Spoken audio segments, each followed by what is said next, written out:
Consider, for a moment, what it means to possess something the rest of the world cannot see. Not merely a secret, but an entire dimension of reality, a force that can heal the incurable, transport you across continents in seconds, or transform matter itself. Magic. And consider further what happens when those who wield this extraordinary power make a collective decision to vanish. The year was 1692. Across the magical communities of Europe, a debate raged that would reshape the world. Should wizards remain visible, walking openly among those without magic, or should they withdraw, creating a parallel civilization hidden from Muggle eyes? The answer came in the form of the International Statute of Secrecy, and it was, ostensibly, about safety. Witch burnings, persecution, the violent fear of those who do not understand. But look deeper, and you find something more complex than simple self-preservation. You find economics. You find the fundamental question that has driven human civilization since its inception. Who controls the resources, and therefore, who controls power?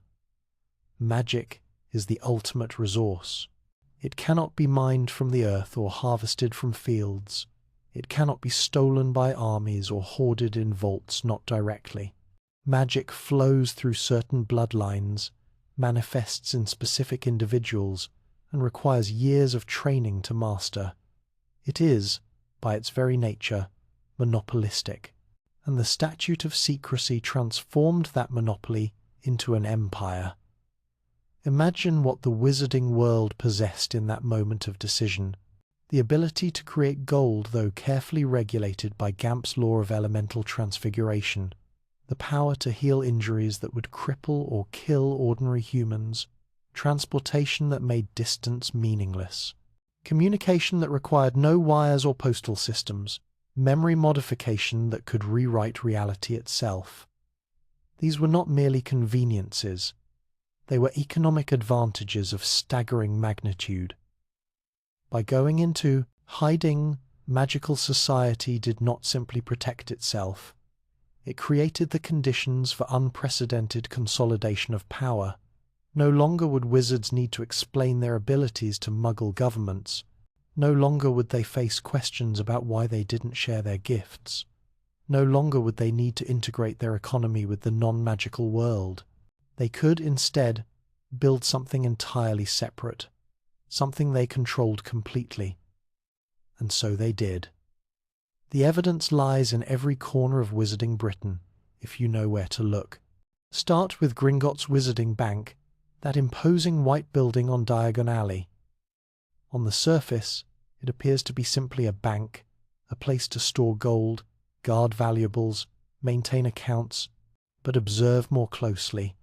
The bank is run entirely by goblins, a magical species with their own complex history of conflict with wizard kind. The security trolls, the dragon guarding the deepest vaults, the thief's downfall that strips away enchantments. These are not mere security measures. They are demonstrations of power. Gringotts holds a monopoly on banking in magical Britain.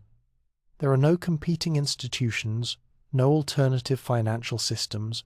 Every witch and wizard who wishes to store wealth, conduct large transactions, or maintain inheritance must go through this single institution. And the goblins who run it?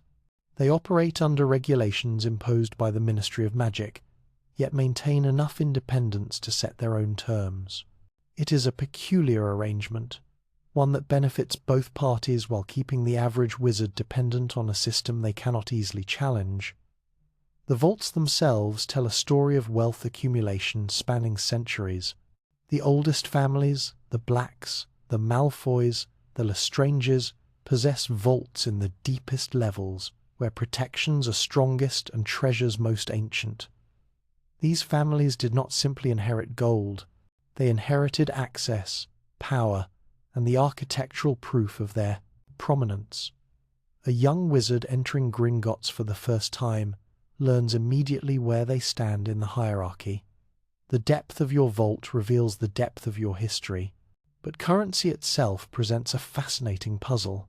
Wizards use gold, galleons, silver, sickles, and bronze knúts, a monetary system that appears medieval to modern eyes. Why maintain such an archaic approach when the Muggle world has moved to paper currency, electronic transfers, and digital banking? The answer lies in control. Physical currency is harder to track, easier to hide, more difficult to regulate.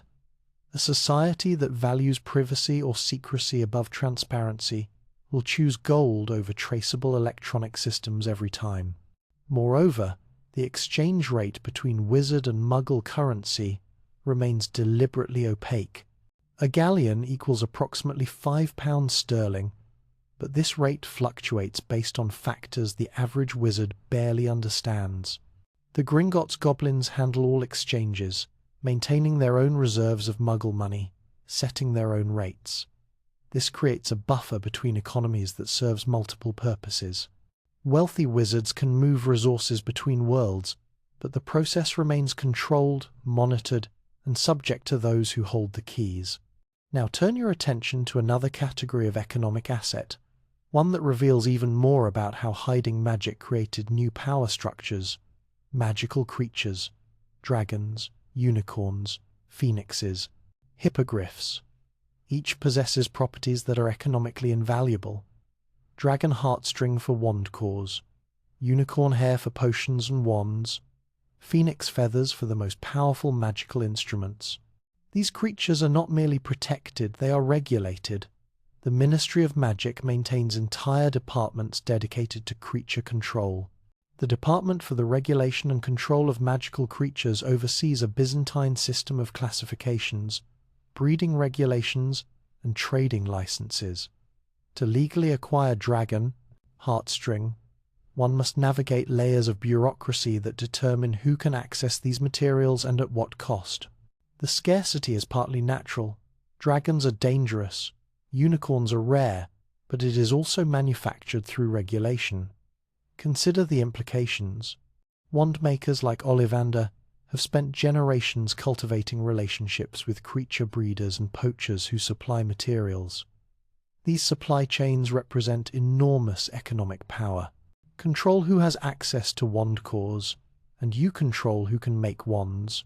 Control who makes wands, and you influence who can perform magic effectively. The entire system creates bottlenecks that benefit established powers, while making it nearly impossible for newcomers to challenge existing hierarchies. The black market, naturally, flourished. Nocturne Alley exists as the shadow economy to Diagon Alley's respectable commerce. Dark artifacts, banned potions, illegally acquired creature parts, all available for those willing to pay and risk ministry prosecution. But even this underground economy serves a purpose within the larger system. It provides a release valve for those excluded from legitimate power structures, while simultaneously justifying the ministry's expanded enforcement apparatus. The Department of Magical Law Enforcement grows in response to black market activity, which itself exists because of the regulations the ministry imposes. It is a perfect cycle of control. The Statute of Secrecy made all of this possible. By separating from the Muggle world, Wizarding Society could develop its own economic rules, its own power structures, its own hierarchies, all invisible to the outside world, and therefore immune to external pressure for reform. There were no international human rights organizations demanding fair treatment of house elves. No economic reformers questioning why one family could own vaults full of gold while others struggled. No democratic movements challenging hereditary power. The world existed in a bubble, and within that bubble, the old families consolidated their grip. But perhaps the most crucial economic transformation came in the form of an institution that appeared, on the surface, to be purely educational. Hogwarts School of Witchcraft and Wizardry. Founded over 1,000 years ago by 4 of the most powerful witches and wizards of their age, Hogwarts represented something unprecedented, a centralized location for magical training. Before Hogwarts, magical knowledge passed from master to apprentice, from parent to child, through secretive covens and isolated mentors. It was scattered, inconsistent, and carefully guarded. The founders changed that. They created a system that would train hundreds of young witches and wizards simultaneously, establishing standardized curricula and unified magical theory. On the face of it, this seems democratic, opening magical education to all who showed aptitude regardless of family background. But observe what this centralization actually accomplished. It funneled every magically talented child in Britain through a single institution, one controlled by a select group of educators appointed by governors who represented the oldest families. The curriculum emphasized certain types of magic while discouraging others. The house system, supposedly about fostering house pride and friendly competition, actually served to sort students into categories that often reinforced existing social divisions. Slytherin House, founded by Salazar Slytherin himself, became the de facto home of pure-blood ambition, not because of any inherent magical truth, but because that is what the culture of the school established and perpetuated. Ambitious purebloods learned to see themselves as naturally superior, while students from Muggle backgrounds learned their place in a hierarchy they couldn't escape. The school didn't just teach magic, it taught social structure, and here is where the economics become truly fascinating. Hogwarts education is free, funded by the Ministry of Magic, with contributions from wealthy alumni. This seems generous until you realize what it accomplishes. It ensures that every witch and wizard in Britain receives the same fundamental magical training. They all learn from the same books, practice the same spells, absorb the same assumptions about how magical society functions. This creates a shared foundation, yes, but it also limits innovation. Alternative approaches to magic, different philosophical frameworks, revolutionary teaching methods all filtered through the gatekeepers of a single institution. Private tutoring exists for the wealthy, but for the vast majority, Hogwarts is the only path to magical education. And if you fail to receive a Hogwarts education, your prospects in magical society are severely limited. Nearly every position at the Ministry requires proof of magical education. Most magical careers demand at least passing marks on your O, W, L, S, and N, EWTS. The system ensures compliance through economic necessity. The Ministry of Magic itself emerged from this ecosystem of control. In the years following the Statute of Secrecy, magical communities needed coordination to maintain their concealment. What began as a loose confederation of regional authorities gradually consolidated into a centralized bureaucracy. By the time of our story, the ministry had evolved into a sprawling organization with departments overseeing every aspect of magical life. The Department of Magical Law Enforcement, the Department for the Regulation and Control of Magical Creatures, the Department of Magical Transportation, the Department of International Magical Cooperation. Each one represents a sphere of control, a domain where the ministry determines rules, grants permissions, and punishes violations. And who staffs these departments? Graduates of Hogwarts, naturally, often from families with long histories of ministry service. The Wizengamot, the Magical High Court, exemplifies this concentration of power. It functions as both supreme court and legislative body, with seats traditionally held by the oldest pureblood families. The same families who control vast wealth through Gringotts, who own the historic vaults, who have access to the rarest magical resources. They make the laws that govern everyone else while ensuring those laws protect their own interests. This is not conspiracy. It is simply what happens when a society hides itself from outside scrutiny and allows power to concentrate unchecked over centuries. The Statute of Secrecy didn't cause pure-blood supremacy, but it created the conditions in which such supremacy could flourish without challenge. Consider the case of house elves.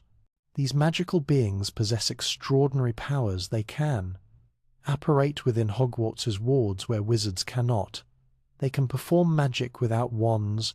They can accomplish feats of domestic magic that would exhaust even skilled wizards, and yet they serve, bound by magical contracts that enforce servitude. The few voices that question this arrangement, like Hermione Granger's Society for the Promotion of Elfish Welfare, are dismissed as naive or troublesome. Why? Because the economic benefits are too great to abandon. Wealthy families rely on house elf labor to maintain their estates, prepare their meals, raise their children. The Hogwarts house elves make it possible for the school to feed hundreds of students 3 meals a day. The ministry uses house elves for maintenance and cleaning. The entire upper tier of wizarding society functions on the backs of unpaid magical labor, and the statute of secrecy ensures no outside force will call this what it is: slavery. The goblins present a different challenge to the power structure, one that reveals the careful balancing act the ministry performs. Goblins are not servants, they are powerful magical beings with their own culture, their own magic, their own sense of identity. They've fought wars against wizardkind in the past, bloody conflicts over rights and territory. The solution? Economic interdependence. Wizards need goblins to run Gringotts because goblins possess unique abilities in metalwork and security magic. Goblins need wizard society because they lack the political power to establish their own independent nation treaties. Following the Goblin rebellions ensured that. So they exist in a state of mutual resentment and mutual necessity, with the ministry maintaining just enough control to prevent another rebellion while granting just enough autonomy to make cooperation possible. This is the genius and the danger of the hidden world the statute created. Everything is negotiated in private, behind closed doors, with no external observers to demand accountability. Power perpetuates itself through institutions that appear neutral, but actually reinforce existing hierarchies. And because magical society has hidden itself so completely, these systems can persist for centuries without serious challenge. Until, of course, someone decides to challenge them. Tom Riddle understood this structure intimately. Growing up in a Muggle orphanage, he observed wizarding society with an outsider's clarity. He saw how the old families maintained power through control of resources, institutions, and narratives. He recognized that the ministry's legitimacy rested not on consent of the governed, but on carefully maintained traditions and the monopoly on legal violence. And he realized something crucial. The system was vulnerable. Not to frontal assault, the ministry was too powerful, too entrenched for that, but to infiltration, to corruption, to turning the tools of control against those who had built them. But that is a story for another chapter. For now, understand this. The economics of concealment created the world in which Harry Potter would be born, a world where power concentrated in the hands of a few, where entire classes of complex, magical beings lived in servitude or subjugation, where a young orphan could be famous without understanding why, and where the structures meant to protect could be turned to oppression. The statute of secrecy promised safety. It delivered something far more complex, a hidden economy of power that would shape everything that followed. Every choice made in those crucial years after 1692, every system designed to maintain the separation between magical and Muggle worlds, every institution built to govern in secret, they all carried consequences that would reverberate through the centuries. In hiding magic, wizarding society created the conditions for both its greatest achievements and its darkest possibilities. They built a world apart, magnificent and terrible in equal measure, and in that world, a war was waiting to be born. Picture, if you will, 4 of the most powerful magical minds ever to exist, standing together in the Scottish Highlands over 1,000 years ago. Godric Gryffindor, brave and chivalrous. Rowena Ravenclaw, brilliant and innovative. Helga Hufflepuff, loyal and just. Salazar Slytherin, cunning and ambitious. They shared a vision to create a school that would train young witches and wizards, passing knowledge from one generation to the next. But what they actually created was something far more consequential than a mere school.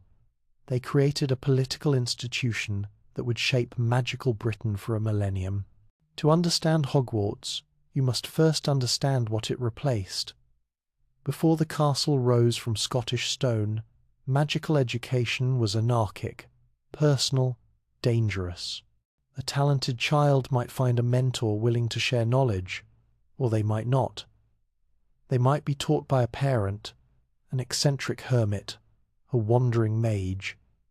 The quality of education varied wildly. The philosophical approaches contradicted each other. There was no standardization, no shared foundation, no common understanding of what magic could or should do. This had consequences. Magical communities remained fragmented, unable to organize effectively because they couldn't agree on basic principles. Talented witches and wizards hoarded knowledge, treating it as personal property rather than collective heritage.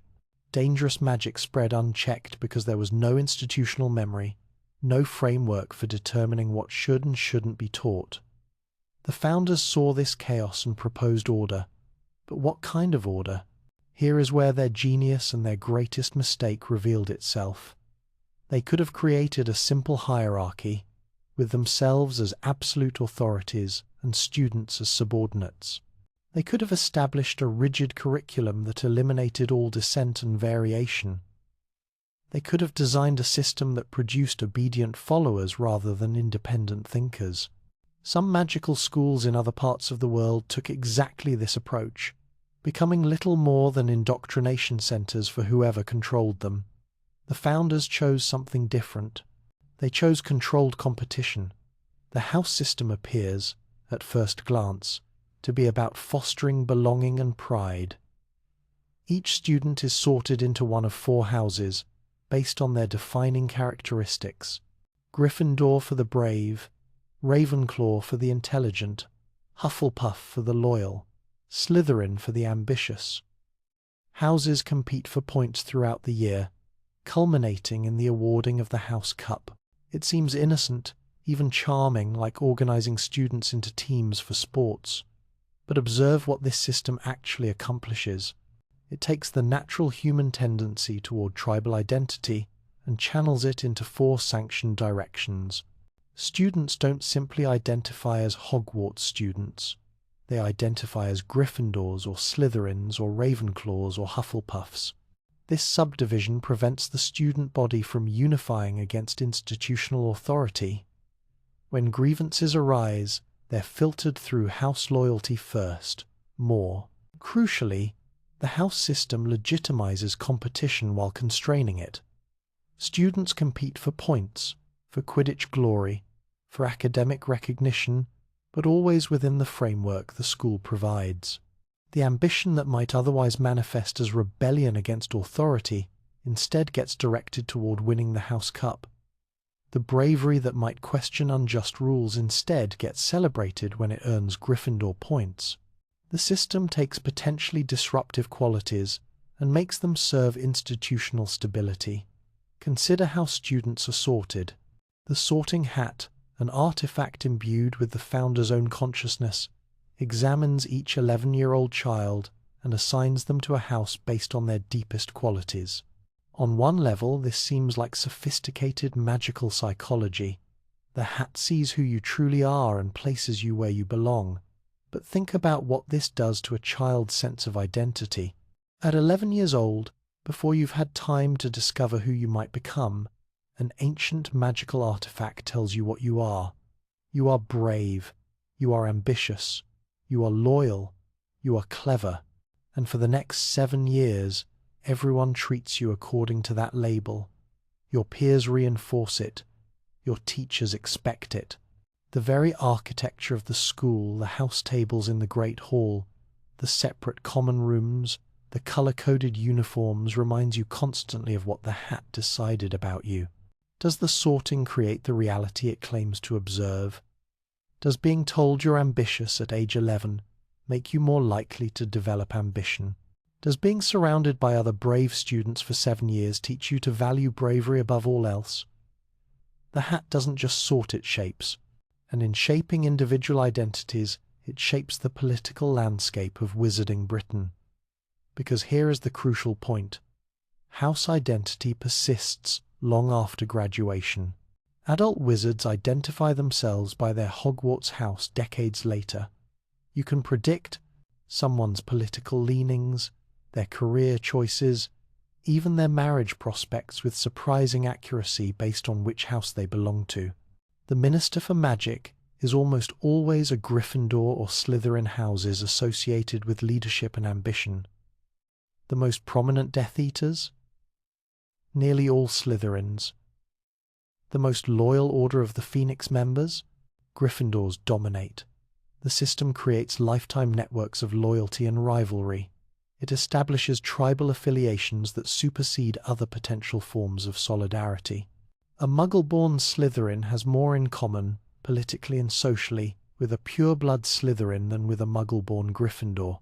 The house system cuts across blood status, economic class, and regional origin to create new divisions that serve the schools and therefore the ministry's interests. This is sophisticated political engineering. The founders understood that direct control breeds resistance, but if you can make people police themselves, if you can create internal divisions that prevent unified opposition, if you can channel dissent into sanctioned competitions, then you maintain stability without appearing tyrannical. And for centuries, it worked. The castle itself reinforces these lessons. Hogwarts is not merely a school building, it is a political statement in stone and magic. The moving staircases teach students that reality is fluid, subject to forces beyond their control. The hidden passages reward those who seek alternative routes, but also remind everyone that the school holds secrets students cannot access. The Room of Requirement appears only to those in desperate need, suggesting that institutional magic responds to worthy supplicants but not to casual demands. Every aspect of Hogwarts' physical structure emphasizes hierarchy and tradition. The high table, where professors sit elevated above students, the house point hourglasses in the entrance hall, visible to everyone, turning competition into spectacle. The blazon, portraits of previous headmasters watching from the walls, creating the sense of an unbroken chain of authority stretching back through history. Even the curriculum reflects political choices. Students learn defense against the dark arts, but not the dark arts themselves, at least not officially. They study the history of magic from a particular perspective, one that emphasizes the legitimacy of current power structures. They learn potion making from standardized recipes rather than experimental innovation. They're taught to transfigure objects according to established theory, rather than discovering new possibilities. This is not accidental. The founders designed an institution that would produce capable witches and wizards, while ensuring those witches and wizards accepted the fundamental assumptions of magical society. Question individual rules. Certainly that's part of adolescent development, but never question the system itself. Never ask why houses exist at all. Never wonder whether there might be entirely different ways to organize magical education and, by extension, magical society. But every political system contains the seeds of its own transformation, and in Hogwarts' case, those seeds were planted by one of the founders himself. Salazar Slytherin's departure represents the first and most consequential political schism in the school's history. The traditional story, the one told to generations of students, is straightforward. Slytherin wanted to restrict admission to pure-blood students only. The other founders disagreed. Unable to convince them, he left, sealing the Chamber of Secrets behind him as a final statement of his beliefs. But examine this narrative more carefully, and complications emerge. Slytherin wasn't simply a bigot, he was a political philosopher who saw the Statute of Secrecy coming centuries before it arrived. He understood that closer integration with Muggle society would eventually force wizards to choose, assimilate, or separate, and he believed separation was not just preferable but necessary for magical survival. His argument, stripped of its more unsavory elements, rested on a genuine strategic concern. Muggle-born students would inevitably maintain connections to the non-magical world. They would tell their families about magic, however carefully. They would struggle to fully abandon Muggle perspectives and assumptions. They represented, in Slytherin's view, a security risk and a dilution of magical culture. The other founders rejected this analysis.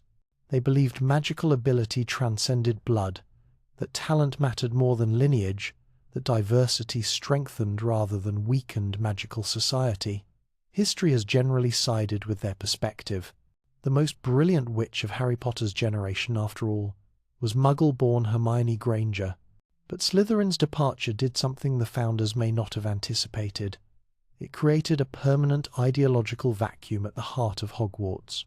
The school was designed to have 4 houses representing 4 different virtues, 4 approaches to life, 4 philosophical perspectives. When Slytherin left, his house continued, but without his direct guidance, without his nuanced political philosophy, without his presence to moderate the more extreme interpretations of his beliefs. Slytherin House became something its founder might not have fully recognized. It became the default home for pure blood supremacy, the institutional embodiment of blood prejudice. Not because all Slytherins were bigots, far from it, but because the house's founding philosophy, shorn of its founder's complexity and transformed into simple prejudice, attracted those who wanted to believe they were inherently superior. This created a self-reinforcing cycle. Pure-blood families encouraged their children to value Slytherin House. The Sorting Hat, detecting that ambition and those family expectations, placed them there. Once sorted, these students found themselves surrounded by others who shared or at least didn't challenge assumptions about blood purity.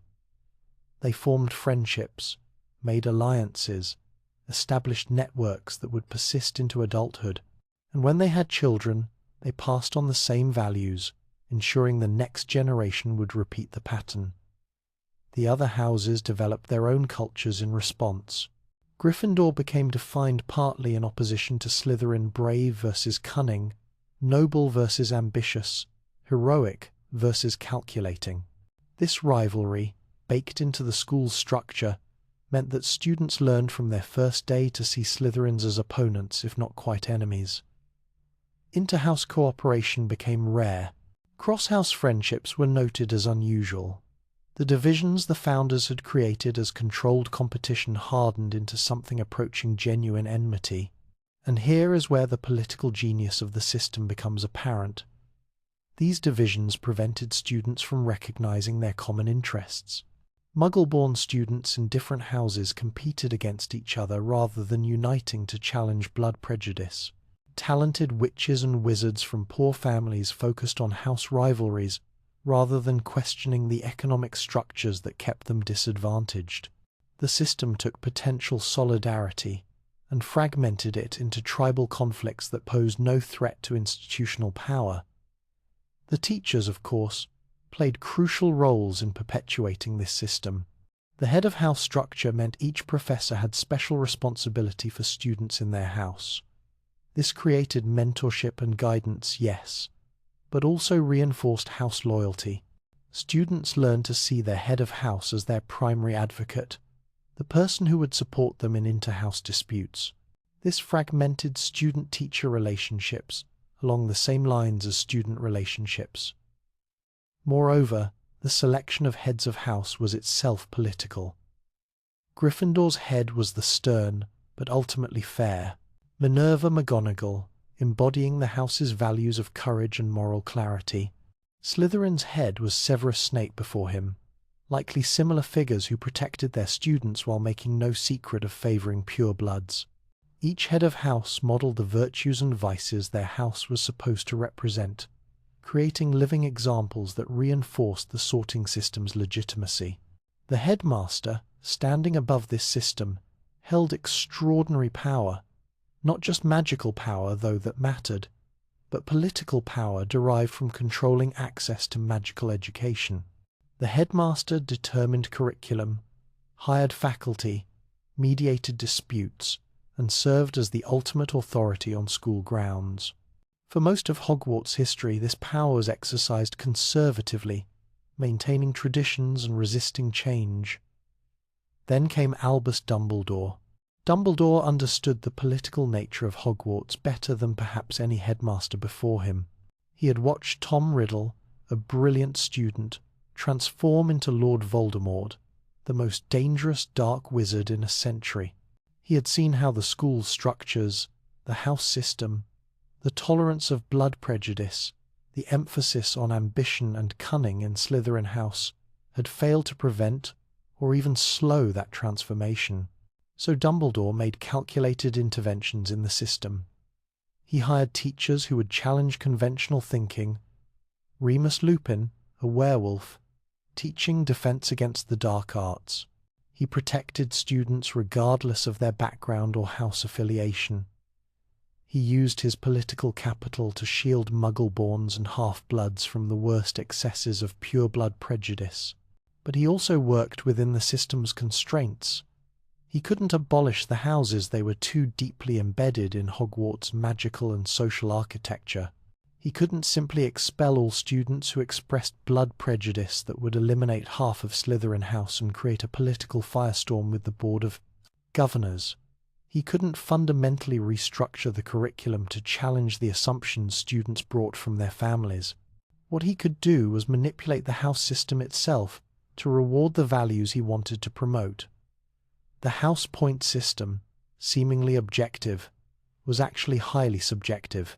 Teachers awarded points for behavior they wanted to encourage, and Dumbledore, as headmaster, could make grand gestures at crucial moments, like awarding last-minute points that gave Gryffindor the House Cup after Harry, Ron, and Hermione defeated Voldemort's attempt to steal the Philosopher's Stone. This was political theatre, and Dumbledore knew it.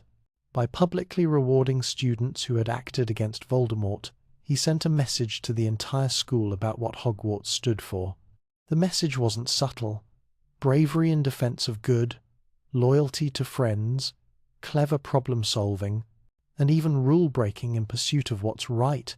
These mattered more than following regulations or respecting traditional hierarchies. The Board of Governors, representing old wizarding families who had traditionally controlled Hogwarts policy, watched these developments with growing concern. Dumbledore was using their institution to promote values they didn't necessarily share, but removing him was politically difficult. He was too popular, too respected, too powerful. So they worked through intermediaries, like Lucius Malfoy, planting obstacles and building coalitions for eventual confrontation. This tension revealed a fundamental truth about Hogwarts. It was not neutral. It could not be neutral. As an institution that educated virtually every witch and wizard in Britain, it necessarily promoted particular values, particular perspectives, particular visions of what magical society should be. The only question was whose values would prevail.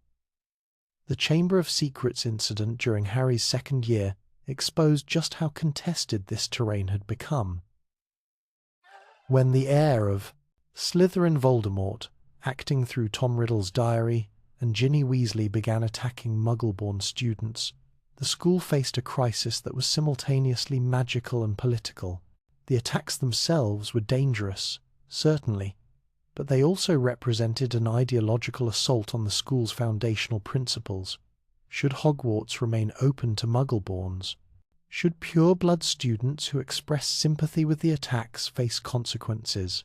Should the school acknowledge that Slytherin House had become a breeding ground for blood prejudice, or maintain the fiction that all houses were equally valuable? These questions had no easy answers because they touched on Hogwarts' essential nature as a political institution. Dumbledore navigated this crisis by focusing on the immediate threat, stopping the attacks, identifying the perpetrator, protecting students.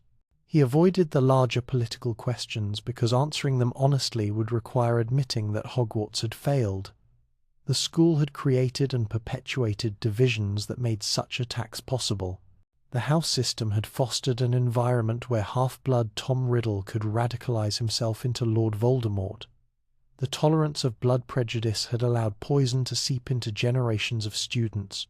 But addressing these systemic failures would require dismantling structures that made Hogwarts function.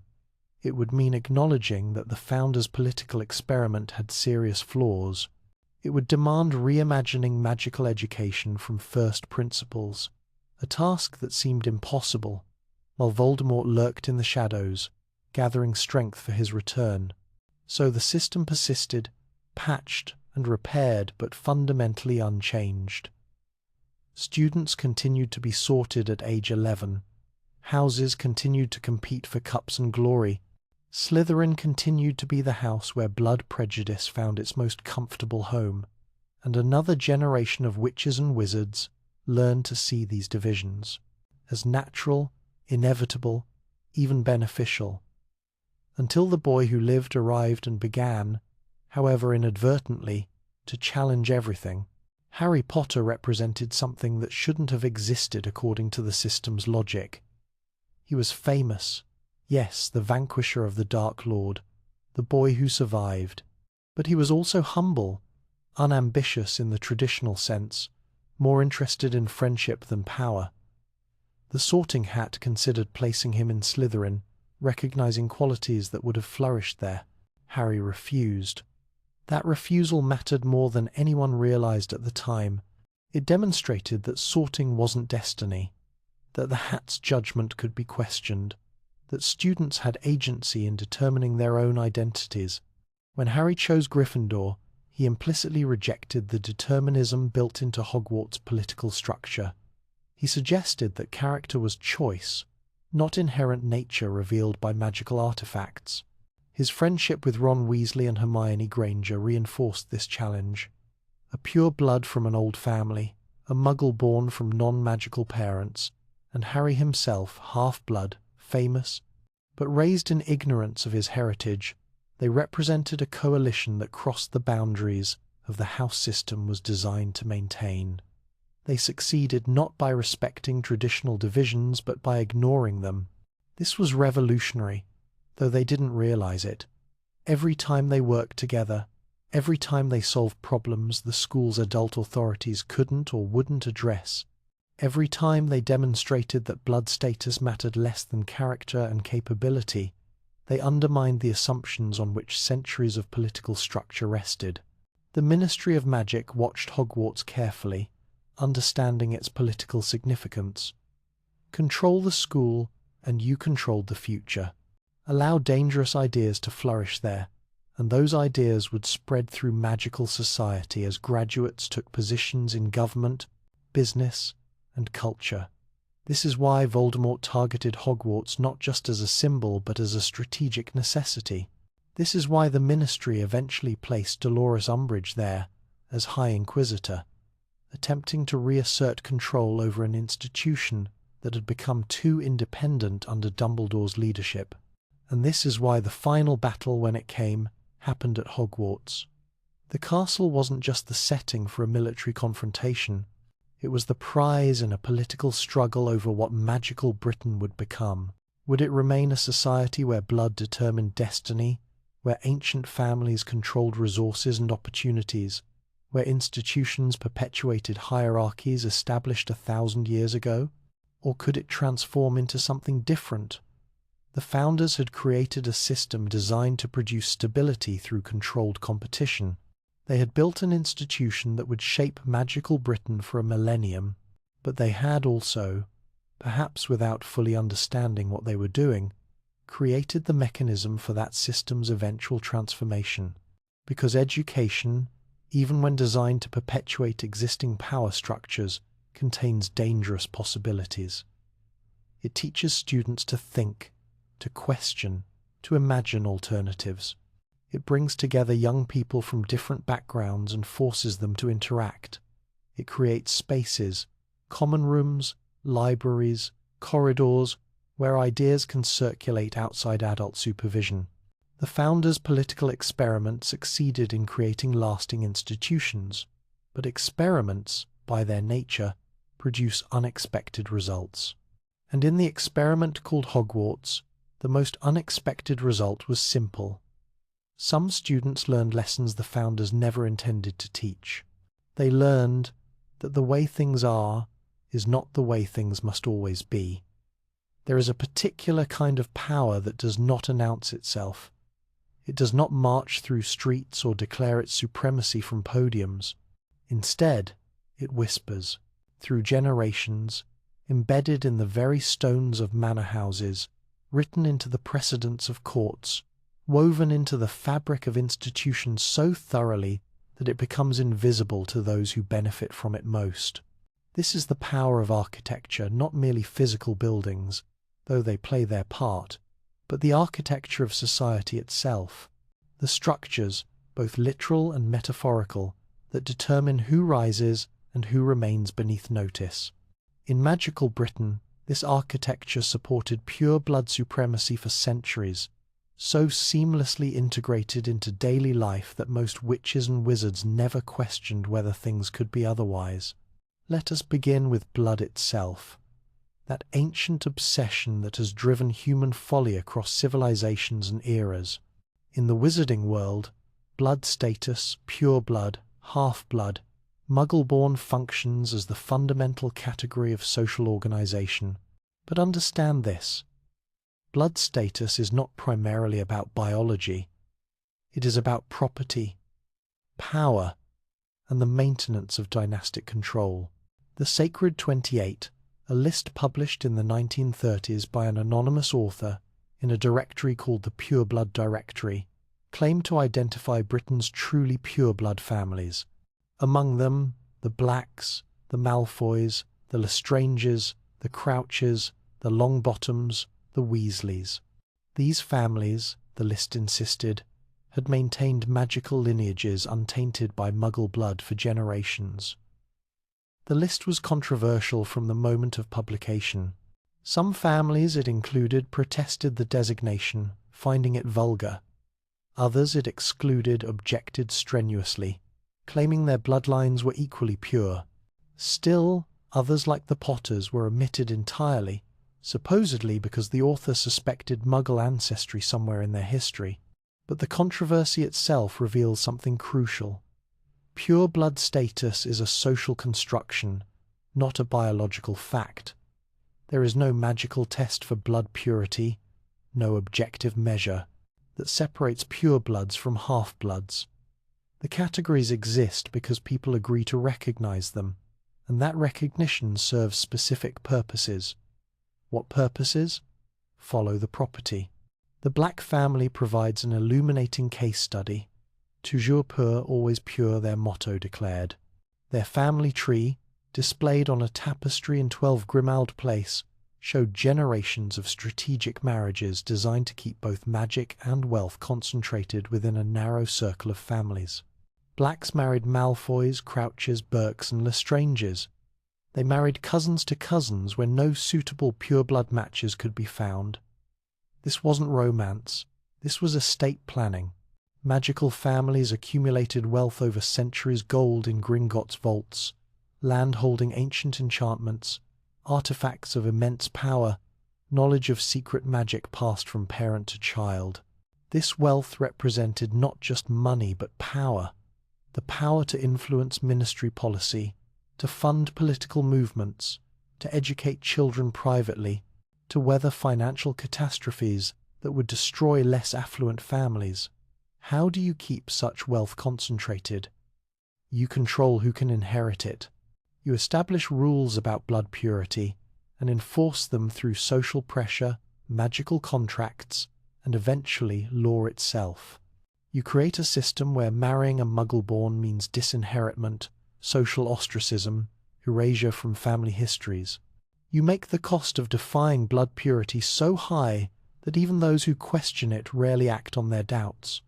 The Black family tapestry tells this story in burned patches where names should be. Alphard Black, blasted off for giving gold to his nephew Sirius. Andromeda Black, removed for marrying Muggle-born Ted Tonks. Sirius himself, erased for rejecting the family's values. Each burn mark represents the architecture of oppression functioning as designed, punishing defection, maintaining boundaries, preserving power. But notice something. The system allowed for strategic flexibility. The Malfoy family, despite their vocal pure-blood supremacy, had a more nuanced approach to wealth preservation. They cultivated relationships with the ministry regardless of who held power.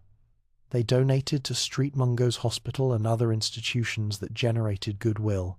They ensured that even those who despised their politics might hesitate to move against them directly. Lucius Malfoy, in particular, exemplified this approach. He served on the Hogwarts Board of Governors not because he cared deeply about educational policy, but because the position granted influence over the institution that shaped young witches and wizards. He donated to political campaigns, understanding that politicians remember their benefactors. He leveraged his family's reputation and resources to open doors that remained closed to others. This is how aristocracies perpetuate themselves, not through constant displays of dominance, but through institutional embedding. You place your relatives in key positions. You establish informal networks where important decisions get made before they reach official channels. You create obligations, financial, social, political, that others must repay. You build a web of interdependencies so complex that dismantling it becomes nearly impossible without disrupting everything. The Ministry of Magic itself became, over centuries, a reflection of this architecture. Not in its official structure, the ministry claimed to serve all magical people, but in how it actually functioned. Consider the Wizengamot, that august body serving as both Supreme Court and legislative authority. Wizengamot membership was theoretically open to those who demonstrated magical ability and leadership. In practice, seats tended to pass through the same families generation after generation. The Blacks, the Malfoys, the Longbottoms all maintained Wizengamot representation. They made the laws that governed everyone else. They interpreted those laws in court.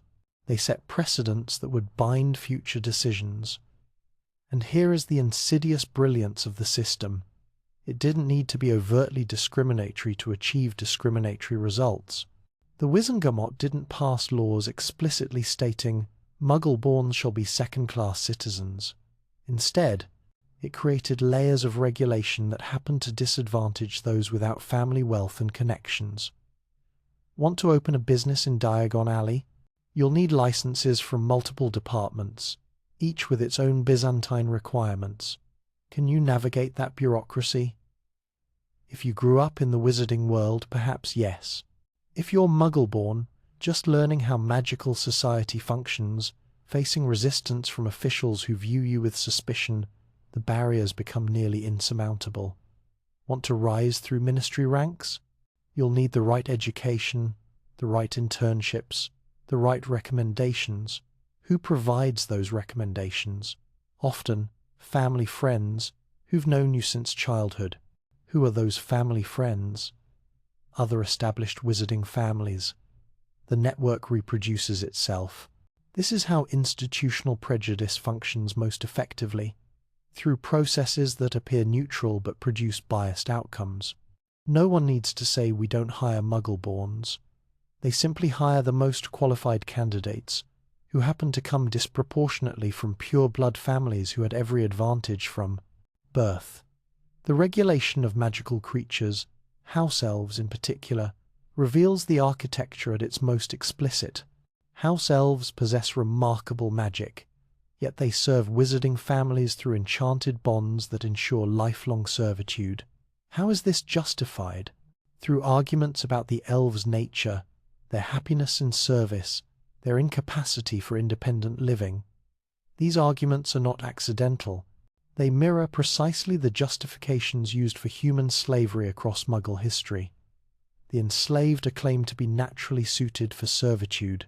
Their welfare is supposedly better under the control of masters who know what's best for them. Freedom would actually harm them. These lies persist because they serve those in power. And notice, challenging house elf slavery means challenging the economic foundation of upper-class wizarding life. The Malfoys, the Blacks, the Crouches, They all relied on house elf labor. Remove that labor, and their lifestyle becomes untenable. They would need to do their own cooking, cleaning, maintenance. The manor houses would become burdens rather than symbols of prestige. Entire estates would need restructuring. So the system protects itself through a combination of legal structure and social ridicule. There are no laws mandating house elf freedom indeed. The few regulations that exist formalize their servitude. And when someone like Hermione Granger argues for elf rights, she's dismissed as naive, ignorant of house elf nature, misguided in her muggle-born assumptions about freedom. The ridicule is itself a tool of oppression. It makes challenging the system seem foolish rather than courageous. It isolates reformers, making them appear as cranks rather than visionaries. It protects the architecture by making even the discussion of alternatives seem ridiculous. Consider how this same pattern plays out with other magical beings. Centaurs are denied wand rights and confined to forests designated by the ministry. Werewolves face legal discrimination so severe that most cannot find legitimate employment. Goblins possess their own magic and culture, but operate under treaties that severely limit their autonomy. Each group is controlled through a combination of force, law, and cultural prejudice that makes their subjugation seem natural and inevitable. The genius of this architecture is that it makes different groups police each other.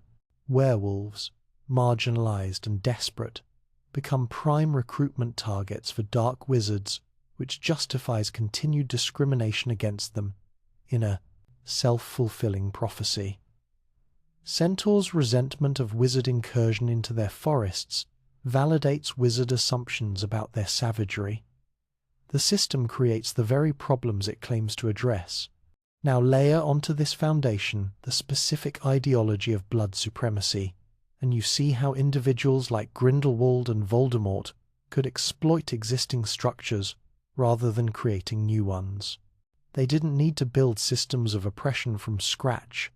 They simply needed to accelerate and intensify what already existed. Gellert Grindelwald, in the 1920s and 30s, articulated a vision. Wizards should rule muggles for the greater good. His argument had strategic sophistication. Magic, he claimed, made wizards objectively superior to non-magical humans. Hiding that superiority was cowardice. The statute of secrecy should be abolished, and wizards should take their rightful place as rulers. This ideology appealed to pureblood families who already believed in their inherent superiority. It gave philosophical justification to prejudices they'd held for generations.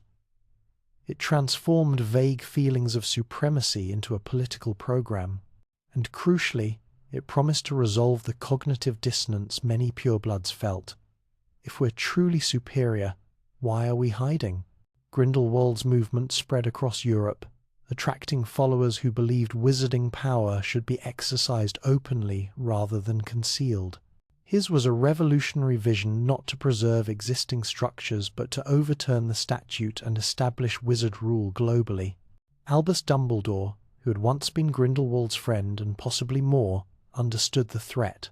He also understood something many others missed. Grindelwald's ideology was enabled by the existing architecture of wizarding society. Centuries of blood prejudice had prepared the ground. The institutional frameworks that concentrated power in pureblood hands made rapid mobilization possible. The cultural acceptance of magical superiority over non-magical beings made the leap to Muggle domination seem logical rather than monstrous. When Dumbledore finally confronted Grindelwald in 1945, their duel became legendary. But the real victory wasn't just defeating a dark wizard. It was preventing the ideology from achieving institutional power. Grindelwald's defeat discredited the greater good philosophy temporarily. Temporarily, because the architecture remained intact. The blood prejudice persisted. The institutional inequalities continued. The same families maintained their grip on wealth and power. Grindelwald was imprisoned in Nurmengard, his movement scattered, but the conditions that enabled his rise endured. 2 decades later, Tom Riddle Lord Voldemort would exploit those same conditions with even greater ruthlessness. But Voldemort's approach differed from Grindelwald's in crucial ways. Grindelwald wanted to overturn the statute and establish wizard rule in the open. Voldemort had no interest in ruling Muggles directly. His goal was dominance within wizarding society itself, with purebloods at the apex and all others subjugated or eliminated. This was not about the greater good or any noble-sounding principle. This was about power in its rawest form, the power to determine who lived and who died, who mattered and who could be discarded. Voldemort looked at the architecture of oppression that existed and thought, not efficient enough, not brutal enough, not pure enough.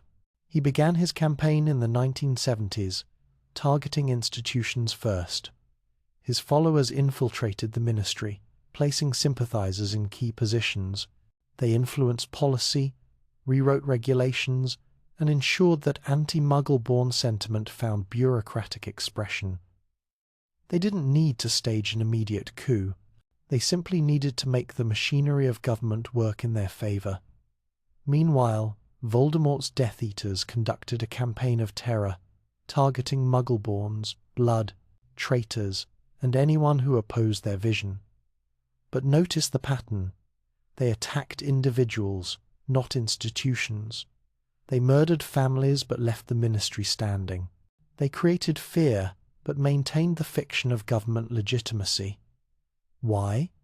Because Voldemort understood that institutions provide stability.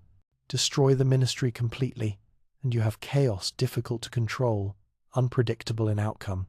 Better to capture the institutions, bend them to your purposes, make them serve your ideology while maintaining their outward appearance of normalcy. This is how authoritarianism often functions. It doesn't necessarily destroy existing structures, it corrupts them. It takes institutions meant to serve all citizens and makes them serve only the powerful. It uses law to legitimize oppression, bureaucracy to implement discrimination, tradition to justify cruelty. The Muggle-born Registration Commission, established during Voldemort's control of the Ministry in Harry's 7th year, exemplifies this perfectly. It took the existing bureaucratic apparatus departments, procedures, official-looking paperwork, and used it to systematically identify, persecute, and eliminate Muggle-borns. The horror came wrapped in the appearance of legality. But here is what must be understood. The Commission didn't represent a radical departure from previous ministry policy. It was an acceleration, an intensification, an explicit articulation of prejudices that had always lurked within institutional structures. The architecture of oppression had been built over centuries. Voldemort simply removed the remaining constraints on its most brutal applications. The Wizengamot, under Death Eater control, sentenced Muggle-borns to Azkaban for stealing magic. The absurdity of the charge magic cannot be stolen. It either exists within someone, or it didn't matter. The proceedings had the appearance of justice, trials, evidence, formal judgments. The system maintained its rituals while producing outcomes predetermined by ideology. Dolores Umbridge, that particular combination of bureaucratic pettiness and genuine sadism, showed how easily institutional power could be wielded against the vulnerable. As Hogwarts High Inquisitor, she used educational policy as a weapon. As head of the Muggle-born Registration Commission, she used legal procedures as cover for persecution. She thrived within the architecture because it was designed to enable people exactly like her. What made Umbridge particularly chilling was her ordinariness. She wasn't a dark wizard with a tragic backstory and complex motivations. She was a functionary who enjoyed power and felt no empathy for those she harmed. She represented the banality of evil, how ordinary people, operating through ordinary institutions, can facilitate extraordinary cruelty. The question then becomes, if the architecture enabled such oppression, why didn't more people resist? Why did most wizarding families Even those who disliked Voldemort's methods acquiesced to his regime. Fear was certainly a factor. Death Eaters murdered with impunity. Opposing them meant risking not just your own life but your family's safety. The choice between survival and resistance is never simple when children are at stake. But there's something else: complicity. Many wizards benefited from the existing architecture even before Voldemort's return. They enjoyed privileges derived from blood status. They held positions granted through family connections. They lived comfortably in a system that disadvantaged others. When Voldemort intensified that system, they faced an uncomfortable truth. Resisting him meant acknowledging their own complicity in the structures he exploited. Some, like Arthur Weasley, recognized this and resisted anyway, despite their pure blood status. Others, like many of Slytherin House's parents, calculated that accommodation offered better prospects than opposition. Still others, the majority, kept their heads down, hoped to avoid notice, and waited to see who would win. This is how oppressive systems persist, through a combination of active support from beneficiaries, passive acceptance from those trying to survive, and isolation of those courageous enough to resist. The architecture shapes behavior at every level, making collaboration seem prudent and resistance seem suicidal. The Order of the Phoenix, which we'll examine more thoroughly in coming chapters, represented the organized resistance. But even within the Order, members struggled against assumptions embedded by the architecture. Pure-blood members like Sirius Black had to confront their own privileges. Muggle-borns like Lily Potter faced questions about whether they belonged in wizarding society at all. The architecture didn't disappear just because people opposed it. It shaped even those who fought against it. And this is perhaps the most insidious aspect of oppression's architecture. It persists not just in laws and institutions, but in minds. It becomes internalized, accepted as natural. Even those who suffer under it may struggle to imagine alternatives. Even those who oppose it may unconsciously replicate its patterns. When Harry Potter destroyed Voldemort, he defeated a dark wizard. But defeating a person doesn't automatically dismantle the structures that enabled their rise. The architecture of oppression, the institutional frameworks, the cultural prejudices, the economic inequalities, the political arrangements that concentrated power in a few hands all survived Voldemort's death. The work of transformation, the real challenge, would be dismantling that architecture piece by piece, tradition by tradition, assumption by assumption. Easier to defeat a dark wizard in single combat than to rebuild society from foundations shaped by centuries of injustice. But before reconstruction could begin, the war itself needed to be won, and that required understanding not just the architecture of oppression, but how Voldemort himself functioned, his strategic genius, his fatal flaws, and the specific ways he exploited the very systems he claimed to champion. For Tom Riddle was perhaps the most remarkable product of the architecture he sought to dominate. Orphaned, poor, half-blood, he had every reason to oppose pure-blood supremacy. Instead, he became its most zealous champion. Understanding why reveals everything about how oppressive systems reproduce themselves, even through those who seem least likely to benefit. That story demands its own examination. There are moments in history when a single individual transforms the trajectory of an entire civilization, not through inherited power or institutional position, but through sheer force of will, intelligence, and ruthless clarity of purpose. Tom Marvolo Riddle was such a figure, and the fact that he used these qualities to pursue darkness rather than light makes him no less remarkable, only more terrible. Consider what he began with. Nothing. Born in a Muggle orphanage to a mother who died giving birth and a father who had abandoned her, Tom Riddle entered the world with every disadvantage wizarding society could impose. Half-blood. Poor. Alone. Unknown.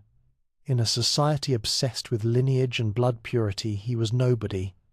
30 years later, he was the most feared wizard of his age, commanding an army of fanatics who called him the Dark Lord. He had brought the Ministry of Magic to its knees, scattered the forces of resistance, and come within a breath of total dominance.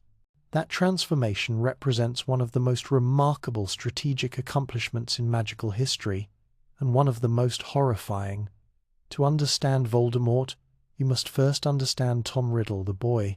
Dumbledore met him at age 11, already displaying the characteristics that would define his future. Brilliant. Certainly magic came to him with an ease that suggested extraordinary natural talent. Charismatic, when he chose to be, able to charm and manipulate those around him. But also cold, detached, incapable of genuine connection or empathy. And hungry. Above all else, hungry for power, for recognition, for proof that he was not the unwanted orphan the world had made him, but something far greater. At Hogwarts, Tom Riddle showed strategic patience, remarkable in one so young. He charmed his teachers, becoming the model student, the prefect, the head boy. He cultivated useful relationships with other students, particularly those from prominent pureblood families. He researched dark magic obsessively, pushing boundaries while maintaining plausible deniability. When Moaning Myrtle died, the victim of the basilisk Riddle had unleashed from the Chamber of Secrets, he framed Hagrid, the half-giant student whose presence at Hogwarts was already controversial. This last action reveals something crucial about Riddle's strategic thinking. He understood leverage. Hagrid kept dangerous creatures as pets, violating school rules. Riddle didn't need ironclad evidence to implicate him, just enough suspicion to seem plausible. And because Hagrid was already marginalized, already viewed with suspicion by many, the accusation stuck. The real culprit remained undetected, trusted, admired. But Riddle made a critical decision during these years, one that would shape everything that followed. He opened the Chamber of Secrets not primarily to kill Muggleborns, but to explore the limits of his power. He wanted to test whether he could control the basilisk, whether he could kill without consequences, whether he was truly descended from Salazar Slytherin as he suspected. The answer to that last question transformed him. Tom Riddle discovered that he was indeed Slytherin's heir, that the blood he had despised as half-pure connected him to one of Hogwarts' founders, to a legacy of power stretching back 1,000 years. This knowledge didn't make him proud of his heritage. It made him determined to transcend it. Here is where Riddle's psychology becomes fascinating and tragic. He hated his Muggle father for abandoning his mother.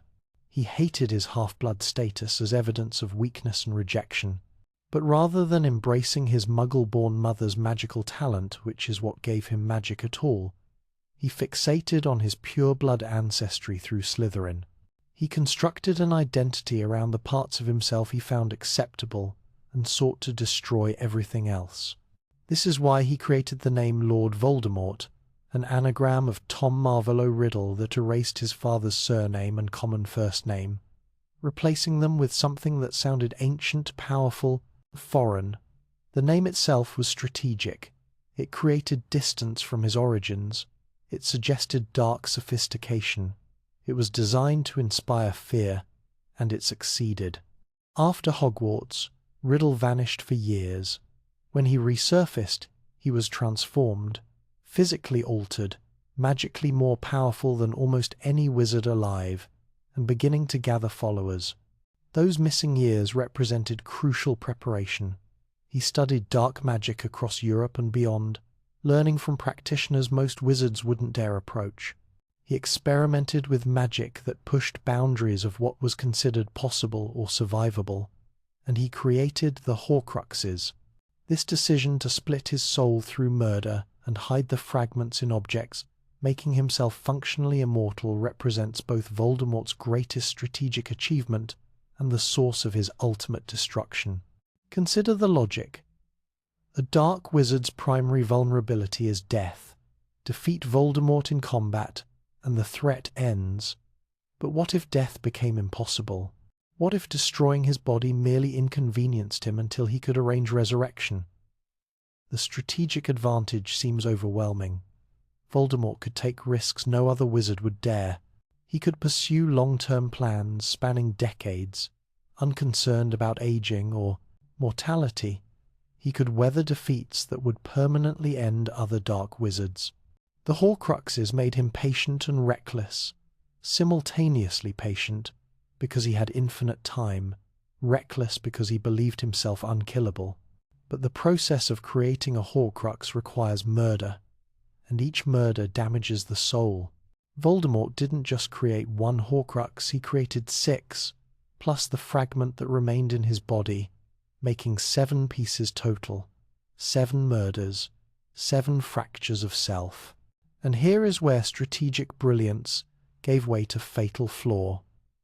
In making himself immortal, he made himself less than human. The soul damage manifested physically. Tom Riddle had been handsome in his youth, pale, dark-haired, capable of charm. Lord Voldemort became something else. Snake-like, with red eyes, flat nostrils, a face that inspired instinctive horror. This was not merely aesthetic. The transformation revealed deeper change. In fragmenting his soul, Voldemort destroyed his capacity for the very qualities that might have made him truly powerful. Empathy, love, connection, the ability to inspire genuine loyalty rather than fear. But he didn't understand this loss. He viewed love as weakness, connection as vulnerability. He believed fear provided superior control compared to loyalty. This blindness, this inability to comprehend what he'd sacrificed would ultimately destroy him. Yet, even diminished, Voldemort's strategic mind remained formidable. His recruitment strategy showed sophisticated understanding of human psychology. He didn't simply appeal to blood prejudice, though that worked for some followers. He offered different things to different people, tailoring his approach to individual vulnerabilities. To ambitious purebloods like Lucius Malfoy, he offered power and the promise of restored supremacy. The pureblood families had been declining for generations, forced to hide their prejudices, watching as Muggleborns entered their world and succeeded through talent, rather than lineage. Voldemort promised to reverse this decline, to make pureblood status matter again, in explicit rather than implicit ways. To those who felt wronged by society werewolves like Fenrir Greyback, giants who'd been driven from their territories, wizards passed over for positions they believed they deserved, he offered revenge. "Join me," he promised, "and you'll have the chance to strike back at those who marginalized you." To the young and impressionistic students like Severus Snape, angry at their treatment by arrogant bullies like James Potter, he offered belonging and purpose. The Death Eaters provided identity, camaraderie, the sense of being part of something larger than themselves. To sadists like Bellatrix Lestrange, he offered license. In Voldemort's service, cruelty wasn't just permitted but rewarded. Those who took pleasure in causing pain found an outlet for impulses society normally constrained. This psychological sophistication made Voldemort's recruitment devastatingly effective. He built an organization of fanatics who followed him for different reasons, but all believed he offered something they desperately wanted. The Death Eaters weren't a homogeneous group. They were a coalition held together by Voldemort's personality and the fear of what he'd do to deserters. And here is where his strategic genius showed most clearly. He understood that fear of the leader must exceed fear of the enemy. Death Eaters who failed him suffered fates worse than death, prolonged torture via cruciatus, curse, psychological torment, public humiliation. The message was clear. Failure meant suffering, but loyalty meant protection and reward. Betray me, and there's nowhere you can hide. This created the kind of loyalty totalitarian movements prize. Loyalty based not on love but on terror, not on shared values, but on mutual implication in crimes so severe that no one could afford to defect. Once you'd murdered for Voldemort, you were bound to him. Your Options became victory with him or death. Possibly at his hand, possibly at the hands of those you'd wronged. Voldemort's first rise to power, in the 1970s, showed strategic patience. He didn't immediately attack the Ministry. Instead, he built his forces methodically, recruiting from Hogwarts while students were still impressionable, placing followers in key Ministry positions, establishing safe houses and supply chains. He created an infrastructure for sustained conflict. When he finally moved openly, launching attacks on both Wizarding and Muggle targets, he did so with calculated brutality designed to maximize terror. The Dark Mark appeared over murder sites, a skull with a serpent protruding from its mouth, instantly recognizable and paralyzing in its implications. Entire families eliminated overnight. Muggle-borns tortured before being killed. The message was clear. Resistance means not just your death, but the obliteration of everyone you love. The Ministry struggled to respond effectively. Part of the problem was institutional. The bureaucracy moved slowly, required evidence and procedures, debated policies while people died. But part of the problem was infiltration. Voldemort had placed supporters throughout the Ministry, particularly in the Department of Magical Law Enforcement. They sabotaged investigations, provided false information, ensured that efforts to combat the Death Eaters remained perpetually one step behind. This is sophisticated insurgency strategy. Control the intelligence, and you control the battlefield. If your enemy doesn't know where you'll strike next, they must defend everywhere, which means defending nowhere effectively. If you know their plans before they execute them, you can always be elsewhere, always evade capture. But Voldemort made a crucial error, one that would cost him everything. He became obsessed with the prophecy. Sybil Trelawney, in a trance, told Dumbledore, "The one with the power to vanquish the Dark Lord approaches. Born to those who have thrice defied him, born as the 7th month dies, and the Dark Lord will mark him as his equal. But he will have power the Dark Lord knows not, and either must die at the hand of the other, for neither can live while the other survives." Voldemort heard only part of this prophecy. Snape, then a Death Eater, overheard the beginning before being discovered and expelled. But what Voldemort heard was enough. Someone born in late July to parents who defied him would have the power to destroy him. The prophecy could have referred to 2 children, Harry Potter or Neville Longbottom, both born in late July to Order of the Phoenix members. A rational analysis would have suggested ignoring the prophecy. Prophecies are notoriously ambiguous, their interpretations unreliable. Acting on partial information often creates the very outcome you seek to prevent. Better to continue building power, consolidating control, overwhelming all opposition through superior force. But Voldemort couldn't ignore it. His fear of death, despite, or perhaps because of, the Horcruxes drove him to eliminate any potential threat. And here is where his soul damage manifested strategically. He lacked the capacity for nuanced risk assessment. Everything became binary, threats to be eliminated or tools to be used. The possibility of a threat existing without acting on it, or of managing a threat through means other than destruction, didn't register. So, he chose to kill the potential threat, and he chose Harry Potter specifically over Neville Longbottom. Why?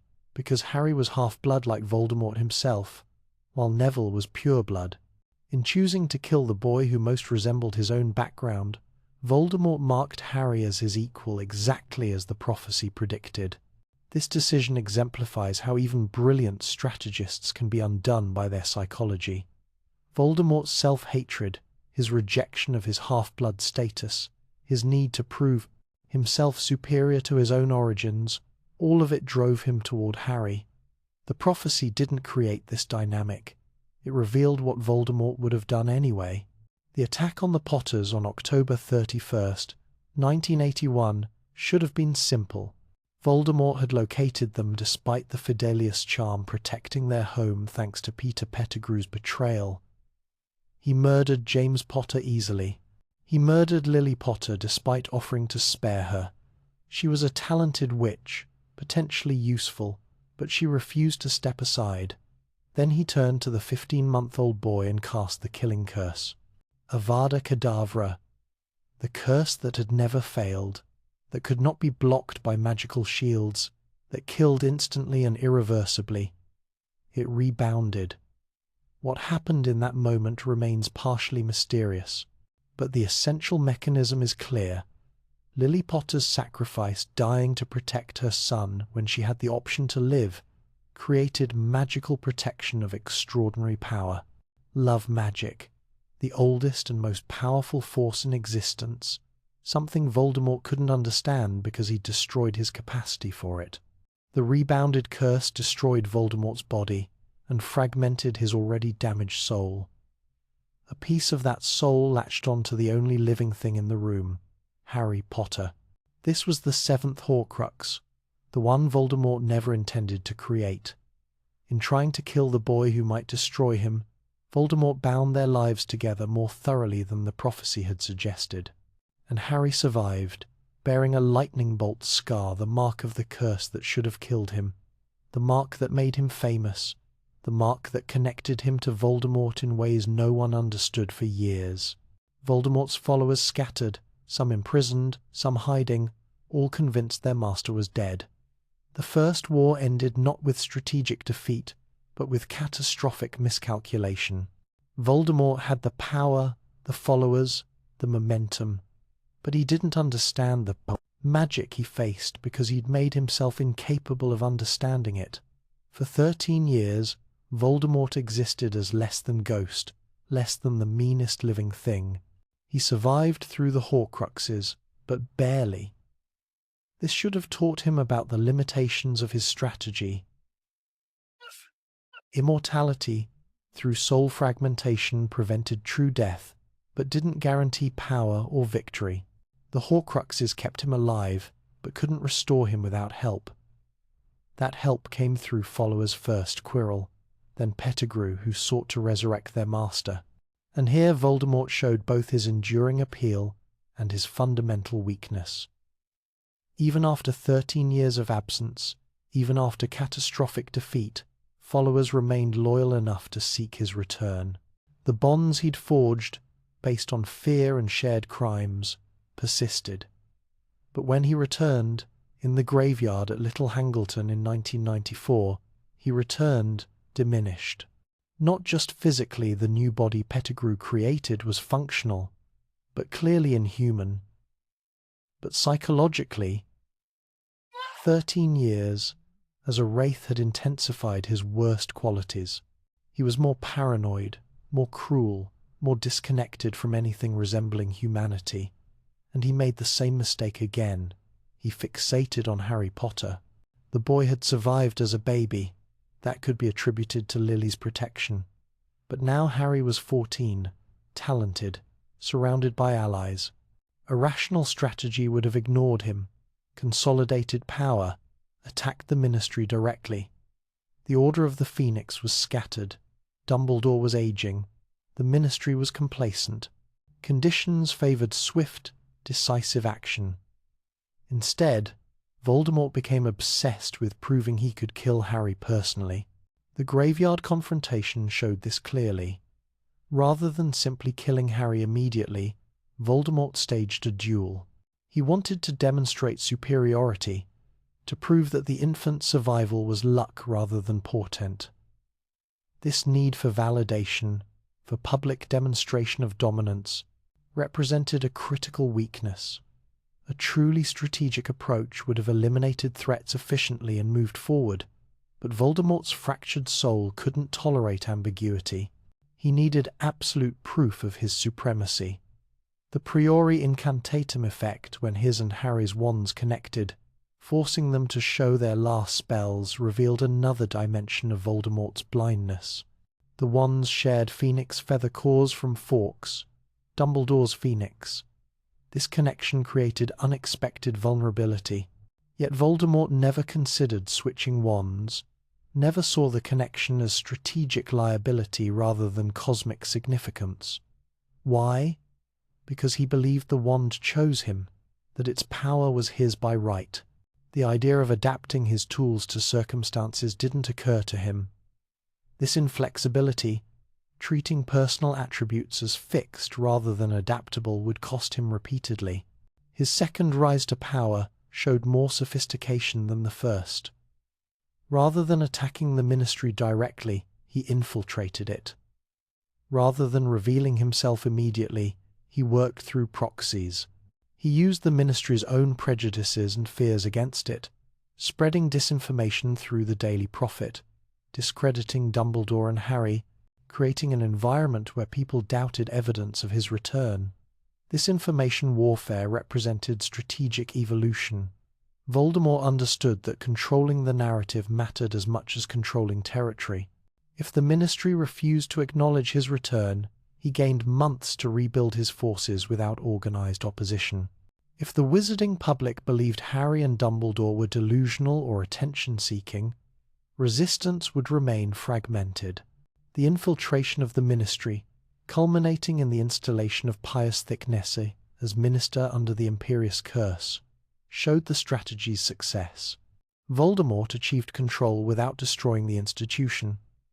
He used the Ministry's legitimacy to implement his agenda. The Muggle-born Registration Commission, the control of Hogwarts, the systematic persecution of blood traitors. Yet even this success contained the seeds of failure. By maintaining the Ministry's structure while corrupting its purpose, Voldemort created a system that could be recaptured and turned against him. Had he destroyed the Ministry entirely, resistance would have had to build new institutions from scratch. By preserving the shell, he left something that could be reoccupied. But his greatest strategic blunder, the one that ultimately destroyed him, was his treatment of the Horcruxes. He created them as insurance against death, but never established adequate protection. The diary was given to Lucius Malfoy, who didn't know its true nature and carelessly used it as a weapon. The ring remained in the ruins of the Gaunt house, protected by curses but essentially abandoned. The locket and cup were hidden, but only the latter had truly formidable protection the wards around Gringotts. Why didn't Voldemort protect these objects, literally the anchors of his immortality, more carefully? Because he couldn't imagine anyone discovering their existence or significance. His arrogance, his certainty that his secrets remained secret, prevented him from taking basic precautions. When Harry and Dumbledore began hunting Horcruxes, destroying them one by one, Voldemort felt each loss. The connection between him and his soul fragments meant their destruction caused him pain. Yet even knowing someone hunted them, he failed to relocate or better protect the remaining Horcruxes. He assumed Nagini, his snake, was safe with him. He assumed the diadem hidden in the Room of Requirement at Hogwarts would never be found. These assumptions revealed how soul fragmentation had damaged his strategic thinking. The Voldemort who created the Horcruxes was brilliant, paranoid, careful. The Voldemort who lost them was overconfident, disconnected from reality, unable to accurately assess threats. The final battle at Hogwarts exposed all of Voldemort's accumulated weaknesses simultaneously. He attacked the school where he'd once been Tom Riddle, seeking to kill Harry Potter and crush resistance definitively. But he walked into a trap of his own making. The Elder Wand, which he'd stolen from Dumbledore's tomb, didn't truly belong to him. Wand lore, which Voldemort understood intellectually, but not intuitively, holds that the wand belongs to whoever defeats its previous master. Dumbledore had been defeated not by Snape, who killed him, but by Draco Malfoy, who disarmed him. And Harry had defeated Draco. Therefore, the Elder Wand answered to Harry, not Voldemort. This failure to understand wand lore, to grasp the subtle magic that operates through connection and loyalty rather than force, exemplified everything Voldemort couldn't comprehend. He thought power was taken. He didn't understand that some power is given, earned, or born from sacrifice. When he cast the killing curse at Harry in the Forbidden Forest, he destroyed the Horcrux within Harry, but Harry survived, protected once again by love magic. And when they faced each other in the Great Hall, when Voldemort cast Avada Kedavra while Harry cast Expelliarmus, the Elder Wand refused to kill its master. The curse rebounded for the second time in Voldemort's life, and this time, with all Horcruxes destroyed, it was final. Tom Riddle, who became Lord Voldemort, who conquered death and nearly conquered magical Britain, died from his own curse, killed by the same magic that had defeated him as a baby, the magic of love, loyalty, and self-sacrifice. The magic he'd spent his life trying to transcend through power instead destroyed him because he'd made himself incapable of understanding it. His story is not simply about a dark wizard defeated. It's about how strategic brilliance without moral foundation becomes self-destructive. About how fragmenting yourself in pursuit of immortality can make you less than alive. About how the qualities that enable initial success, ruthlessness, paranoia, willingness to use any means, can become liabilities when taken to extremes. Voldemort was perhaps the most talented dark wizard of his age. But talent without wisdom, power without understanding, strategy without empathy, these cannot sustain themselves. They burn bright and collapse into ashes, and from those ashes, others would have to build something better. In every war, there exists a paradox. The established power commands resources, institutions, and legitimacy, yet resistance movements ragtag, under-resourced, operating in shadows sometimes prevail. The question is never simply who has more power in absolute terms. The question is, who can leverage their power most effectively? Who can turn disadvantages into advantages? Who can sustain the will to fight when circumstances seem hopeless? The Order of the Phoenix, founded by Albus Dumbledore to resist Voldemort, embodied this paradox. They were never more powerful than the Death Eaters in conventional measures. They never controlled the Ministry, never commanded armies, never possessed the resources of ancient pureblood families. Yet they won. Twice. To understand how requires examining the architecture of resistance itself, how Dumbledore constructed an organization capable of challenging both a dark wizard and a compromised government, and how that organization survived its founder's death to achieve ultimate victory. Begin with Dumbledore himself, the strategic mind behind the Order. By the time Voldemort rose to power in the 1970s, Dumbledore was already the most respected wizard in Britain. Chief Warlock of the Wizengamot, Supreme Mugwump of the International Confederation of Wizards, Headmaster of Hogwarts. But titles alone don't create resistance movements. What Dumbledore possessed was something more valuable: moral authority. People trusted him, not because he held positions of power, but because he'd earned that trust through decades of consistent action. He'd defeated Grindelwald when others wouldn't. He'd protected Muggleborns and half-bloods when prejudice was fashionable. He'd used his influence to shield the vulnerable rather than accumulate more power for himself. This moral authority allowed Dumbledore to do something crucial. He could ask people to sacrifice everything, and they would, not because he commanded them, but because they believed in him. This is the foundation of effective resistance, not forced compliance but voluntary commitment born from shared values. The Order's structure reflected Dumbledore's strategic thinking. Unlike Voldemort's Death Eaters, organized in a strict hierarchy with the Dark Lord at the apex, the Order functioned as a network of semi-autonomous cells. Members knew Dumbledore and trusted his judgment, but they didn't necessarily know all other members or all operations. This cell structure provided crucial protection. If Death Eaters captured and tortured an Order member, that person could only reveal limited information.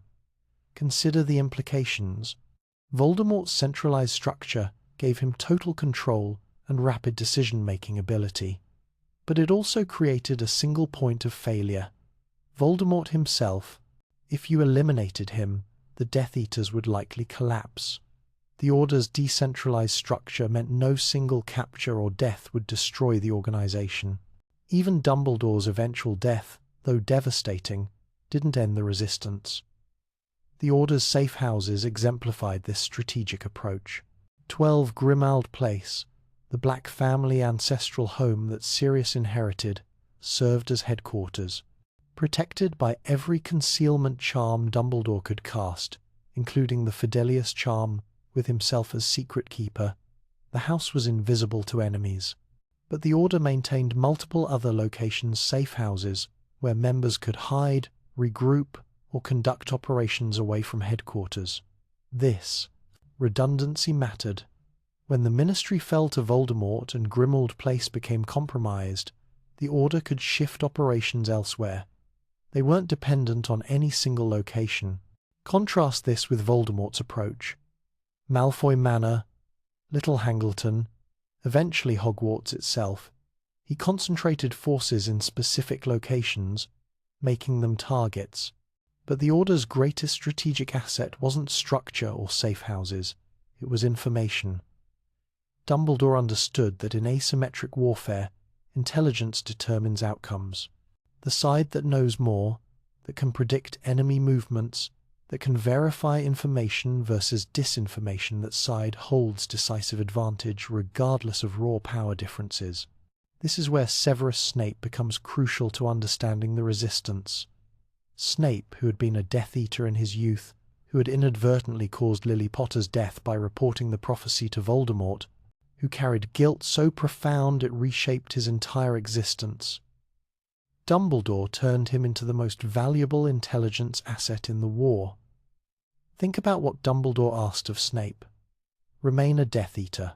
Continue in Voldemort's confidence. Attend meetings. Participate in planning. Perhaps even commit acts that would maintain your cover. Report everything to me, knowing that if Voldemort discovers your betrayal, your death will be extraordinarily painful. Do this for years, perhaps decades, with no recognition, no praise, no hope that anyone will ever know your sacrifice. And Snape did it. Why? Love. The same force Voldemort couldn't understand. Snape loved Lily. Potter had loved her since childhood, continued loving her after her death, would love her until his own death. That love, twisted and obsessive as it may have been, motivated him to protect her son despite despising the boy's resemblance to James Potter. This is what love as strategic force looks like. It sustains sacrifice when rational calculation would counsel surrender. It provides motivation that fear cannot replicate and bribery cannot buy. Dumbledore understood this. Voldemort never could. Snape's intelligence allowed Dumbledore to operate with near-perfect information about Death Eater movements during the First War. He knew who the Death Eaters were targeting, what operations they planned, how Voldemort was thinking. This advantage couldn't prevent all deaths. War doesn't allow perfect protection, but it prevented catastrophic surprise. The Order could position members to intercept attacks, evacuate targets before strikes, disrupt operations through precisely timed interventions. But intelligence only matters if you can act on it, and action requires committed members willing to fight. The original Order of the Phoenix included some of the most talented witches and wizards of their generation. James and Lily Potter, Sirius Black, Remus Lupin, Peter Pettigrew before his betrayal, Frank and Alice Longbottom, Marlene McKinnon, Dorcas Meadows, Caradoc Dearborn, Benji Fenwick, Edgar Bones, Gideon and Fabian Prewitt. Read those names and understand, many of them died, murdered by Death Eaters, often along with their families. This was the price of resistance. The Order wasn't a safe choice or a symbolic gesture. It was a commitment to fight even when fighting might cost everything. Dumbledore never pretended otherwise. He didn't recruit with promises of safety or easy victory. He recruited by offering purpose, the chance to stand against darkness, to protect those who couldn't protect themselves, to ensure that Voldemort's vision of magical Britain, purebloods dominant, Muggle-borns eliminated or enslaved, Terror as governance would not prevail. Some joined because they were targeted themselves. Lily Potter, Muggle-born and brilliant, had thrice defied Voldemort, exact circumstances unknown but likely involving direct confrontations or escaped attacks. She and James fought not from abstract principles, but from lived reality. Voldemort wanted them dead. Others joined from conviction. Arthur Weasley, pure blood from an ancient family, could have accommodated Voldemort's regime. The Weasleys weren't wealthy, but they weren't targeted. Arthur joined anyway because he believed blood prejudice was wrong. He risked his life and his family's safety for that belief. Still others joined from loyalty to friends already fighting, to Dumbledore personally, to the idea of magical Britain as something other than a supremacist nightmare. These varied motivations created resilience. An organization built on a single motivation fails when that motivation disappears. An organization built on multiple overlapping commitments can survive individual losses. The First War, from the mid-1970s to 1981, tested this resilience catastrophically. Death Eaters murdered Order members and their families. They used Imperius Curse to compromise others, turning allies into unknowing enemies. They tortured captured members for information.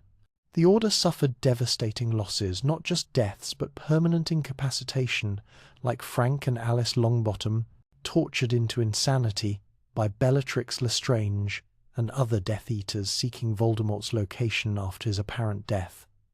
Yet the Order persisted. Members continued fighting even as friends died. They protected witnesses, relocated threatened families, evacuated Muggleborns before attacks. They gathered intelligence, disrupted operations, and crucially maintained hope that Voldemort could be defeated even when evidence suggested otherwise. Then came October 31st, 1981.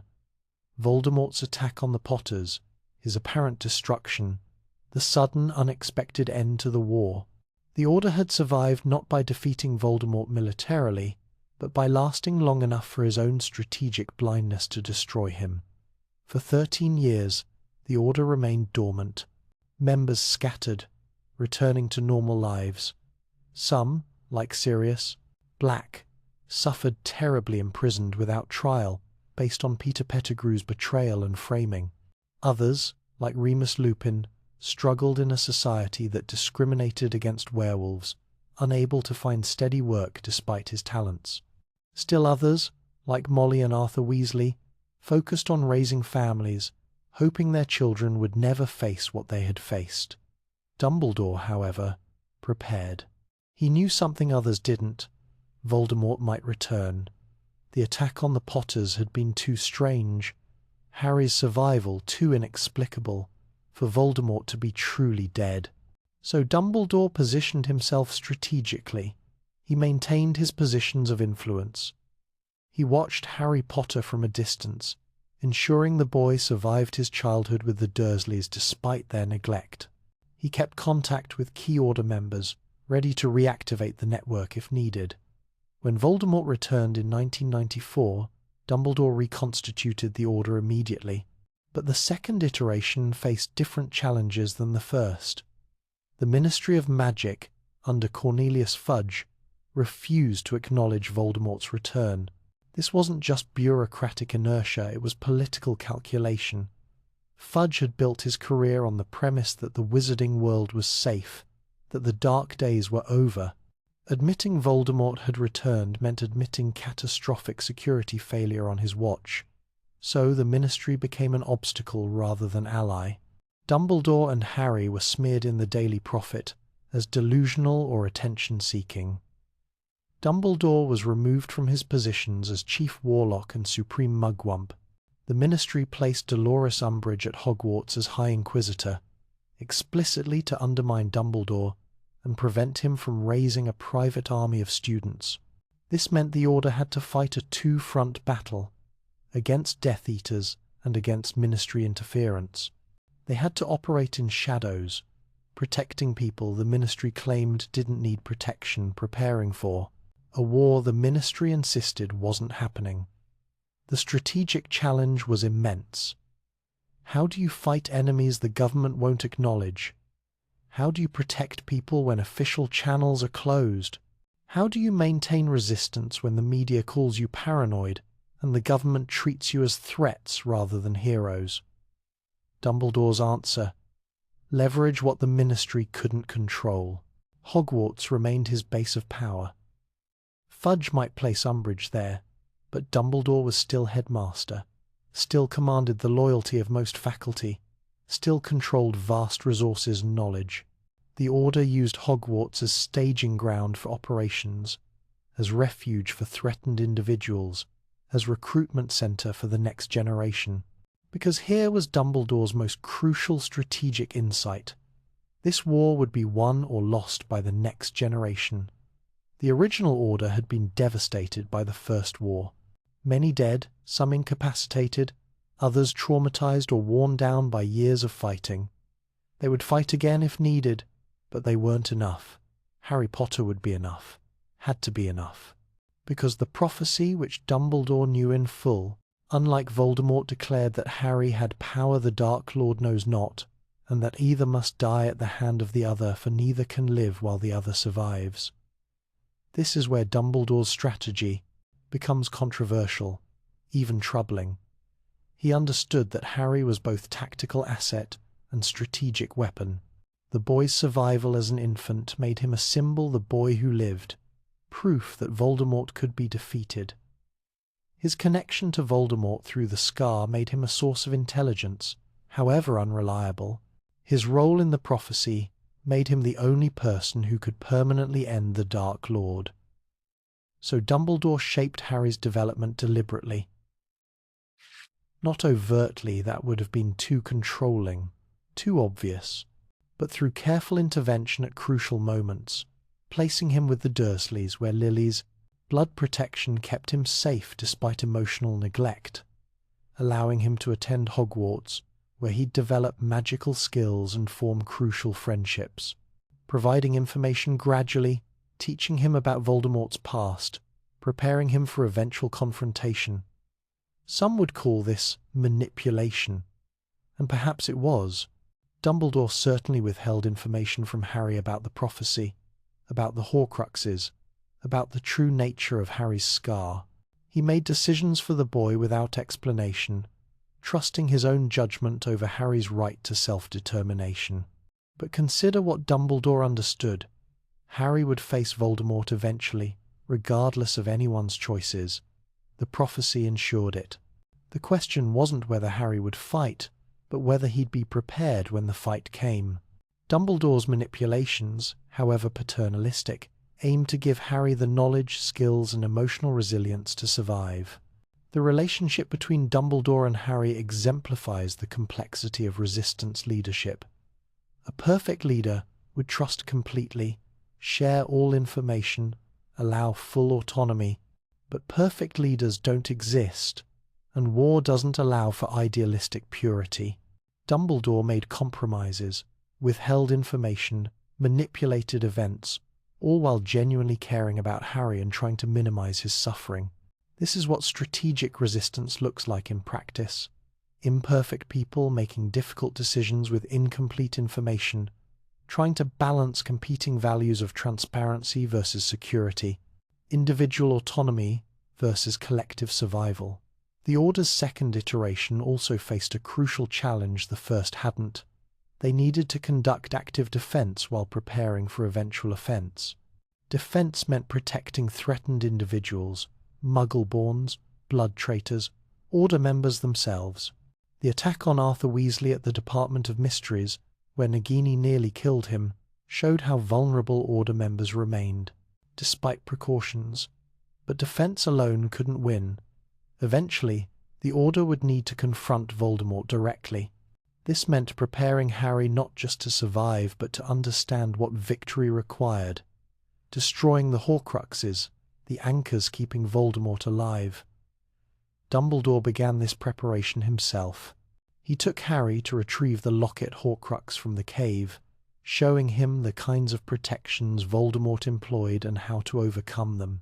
but the locket proved fake, already stolen by Regulus Black years earlier in his own private rebellion against Voldemort, and the ring Horcrux, which Dumbledore had already destroyed, cursed him fatally in the process. This brings us to perhaps Dumbledore's most controversial decision, planning his own death. He knew the curse from the ring would kill him within a year. He knew Voldemort had ordered Draco Malfoy to assassinate him, a task meant to punish Lucius Malfoy's failures by destroying his son's innocence. He knew Snape remained his most valuable asset, someone who needed to maintain Voldemort's trust at all costs. So Dumbledore arranged for Snape to kill him, not murder euthanasia. Dumbledore was dying anyway. The assassination would fail if Draco attempted it, likely getting the boy killed. But if Snape succeeded, several strategic outcomes aligned. Draco's soul remained intact, Snape's cover as Death Eater remained secure, and Dumbledore's death could be timed to maximum strategic advantage. The plan also addressed the Elder Wand. Dumbledore knew Voldemort sought the wand, one of the 3 Deathly Hallows, supposedly unbeatable in combat. If Dumbledore died naturally, the wand's power would die with him according to his understanding. But if he was defeated first, the wand's allegiance would transfer. Dumbledore arranged for Snape to defeat him, believing this would make Snape the wand's master. The flaw in this plan, Draco disarming Dumbledore before Snape arrived, wasn't something Dumbledore anticipated. But even this accident worked strategically. The wand's allegiance transferred to Draco, then to Harry when he defeated Draco. Voldemort would steal the wand from Dumbledore's tomb but never truly master it, and in the final confrontation this would prove decisive. Dumbledore's death devastated the Order and terrified the broader wizarding community. He had been the primary obstacle to Voldemort's domination. His mere existence deterred the Dark Lord from certain actions. With Dumbledore gone, many believed defeat was inevitable, but Dumbledore had prepared for this. He left Harry information about the Horcruxes. He ensured Snape could provide crucial intelligence at the proper moment. He positioned other Order members, particularly Kingsley Shacklebolt and Remus Lupin, to provide leadership during the chaotic period ahead. Most crucially, he trusted Harry. Trusted the boy to find and destroy the Horcruxes. Trusted him to understand what final sacrifice might be required. Trusted him to have the courage that Dumbledore himself had lacked when young, the courage to face death if that's what defeating darkness demanded. This trust proved justified. After Dumbledore's death, Harry, Ron, and Hermione embarked on the Horcrux hunt essentially alone. The Order provided what support they could: safe houses, intelligence, distraction of Death Eaters. But the core mission fell to 3 teenagers who left school, abandoned relative safety, and dedicated themselves to finding and destroying objects whose locations were largely unknown. The hunt was brutal. Months of frustration, danger, near-death experiences. They barely escaped the Ministry after infiltrating it. They were betrayed to Death Eaters and captured. They endured cold, hunger, and the psychological torment of wearing the locket Horcrux, which amplified every negative emotion. But they persisted. They found the locket and destroyed it with the Sword of Gryffindor, a weapon that absorbed basilisk, venom, one of the few substances that could destroy Horcruxes. They infiltrated Gringotts, stole the cup Horcrux from Bellatrix Lestrange's vault, and escaped on a dragon in possibly the most audacious theft in banking history. They returned to Hogwarts during the Battle of Hogwarts, destroyed the Diadem Horcrux, and discovered that Harry himself was the final Horcrux, that the only way to make Voldemort mortal was for Harry to die. And Harry walked into the Forbidden Forest and let Voldemort kill him. Walked consciously to his own death because that's what protecting others required. This was the power the Dark Lord knows not. Not superior magic, but the capacity for self-sacrifice, for choosing others' welfare over personal survival. Lily Potter's sacrifice had protected Harry as an infant. Harry's sacrifice protected everyone at Hogwarts, giving them protection against Voldemort's magic just as Lily's had protected him. And because the Horcrux in Harry was destroyed while Harry himself survived, protected by Lily's enduring magic, Voldemort became mortal without realizing it. The final confrontation in the Great Hall showed how thoroughly Dumbledore's strategy had worked. Harry understood what Dumbledore had spent years teaching him. Voldemort's power came from fear, not loyalty. His Death Eaters fought because they were afraid to do otherwise. His grip on magical Britain depended on terror, not consent. When Harry revealed he'd survived, when he explained about the Horcruxes and the Elder Wand's true allegiance, when he demonstrated that Voldemort's apparent invincibility was illusion, the Dark Lord's power fractured, not immediately, not completely, but enough. Enough for the Order and their allies to win the battle at Hogwarts, enough for Harry to survive the final duel, enough for Voldemort's killing curse to rebound one last time and end him permanently. The Order of the Phoenix won through a combination of intelligence, sacrifice, strategic patience, and moral clarity. They were never stronger than Voldemort in raw power, but they understood something he didn't. War is not primarily about power. It's about will. The side that maintains will to fight, that sustains hope when circumstances seem hopeless, that continues resisting even as friends die, that side can prevail even against superior force. Dumbledore built an organization capable of maintaining that will across 2 wars and his own death. He made morally complex decisions, manipulated events and people, withheld information and trust. He wasn't perfect, but he succeeded in creating resistance architecture that outlasted him and ultimately defeated the darkest wizard of the age. That success came at terrible cost. Hundreds dead, families destroyed, innocence shattered. Victory in war is never clean. But the alternative, Voldemort's triumph, with all that implied for Muggleborns, magical creatures, and anyone who valued freedom over security through subjugation, justified the costs in ways those who fought and died surely hoped it would. The Order of the Phoenix demonstrated something crucial. Organized resistance matters. Individual heroism has its place, but sustained opposition to tyranny requires structure, leadership, intelligence, and above all, commitment to principles worth dying for. Those principles: love, loyalty, sacrifice, the belief that all magical people deserve dignity, regardless of blood status, proved stronger than Voldemort's power. Not because principles cast stronger spells, but because they sustained the people doing the fighting when power alone would have crumbled into despair. That is the ultimate lesson of the Order's victory. Values matter strategically, not just morally. They determine who keeps fighting when the fight seems lost. And sometimes, that's the only advantage you need. Wars are not won by the side that casts the most spells or fields the largest armies. They are won by the side that knows more, understands better, and acts on intelligence while the enemy remains blind.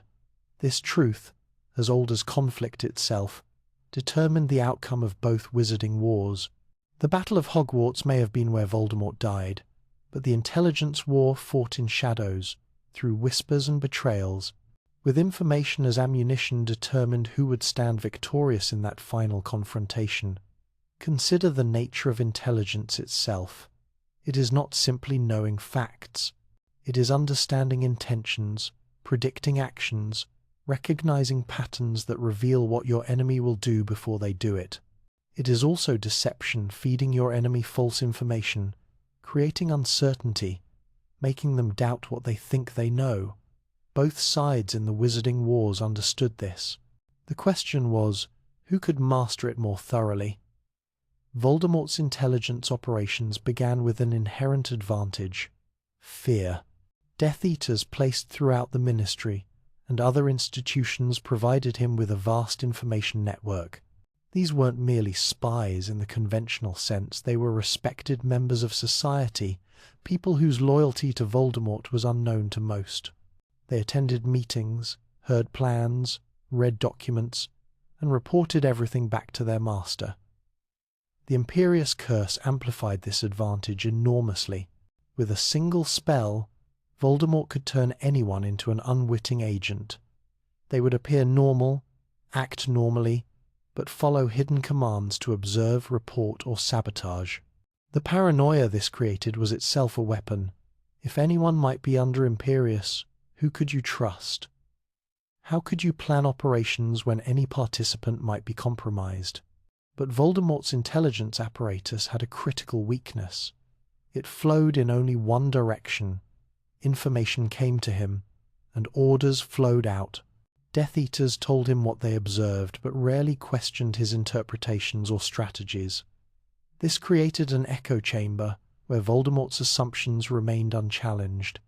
He saw what he expected to see and discounted evidence that contradicted his worldview. Contrast this with the Order of the Phoenix's approach. Dumbledore built an intelligence network based on trust rather than fear. Order members shared information because they believed in the cause and in each other. This created redundancy. Multiple sources could verify information, reducing the risk of acting on bad intelligence. It also created adaptability. When one source was compromised, others remained functional. But the Order's greatest intelligence advantage was Severus Snape. Understand the complexity of Snape's position. He was a Death Eater, trusted by Voldemort with critical operations. He taught at Hogwarts, giving him access to students who might be recruited by either side. He was a skilled Occlumens, capable of shielding his thoughts from legilimency, the magical intrusion into minds.